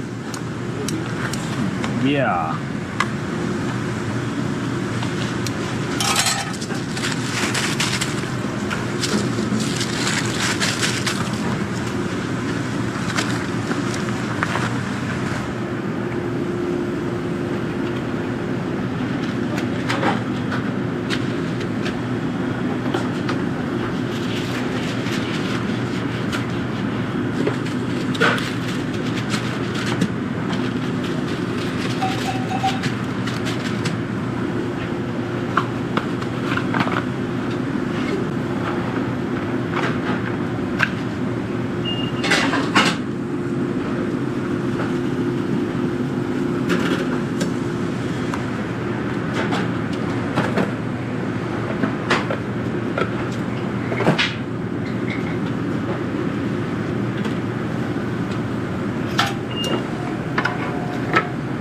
Try oregano onion.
Huh? No, I wish it was colder. Tray fillet.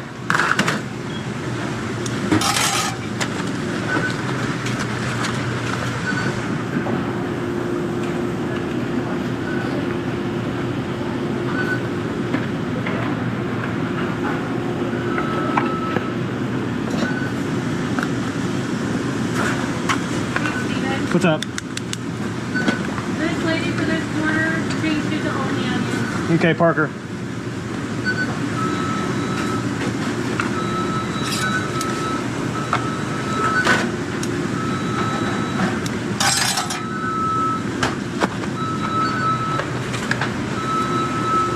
Need another piece of quarter down, please.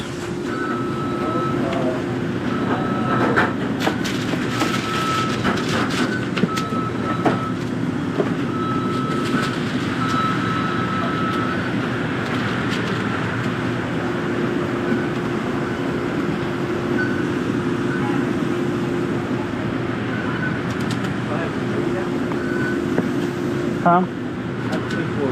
Oh, okay. I have no idea. I'll figure it out in a second.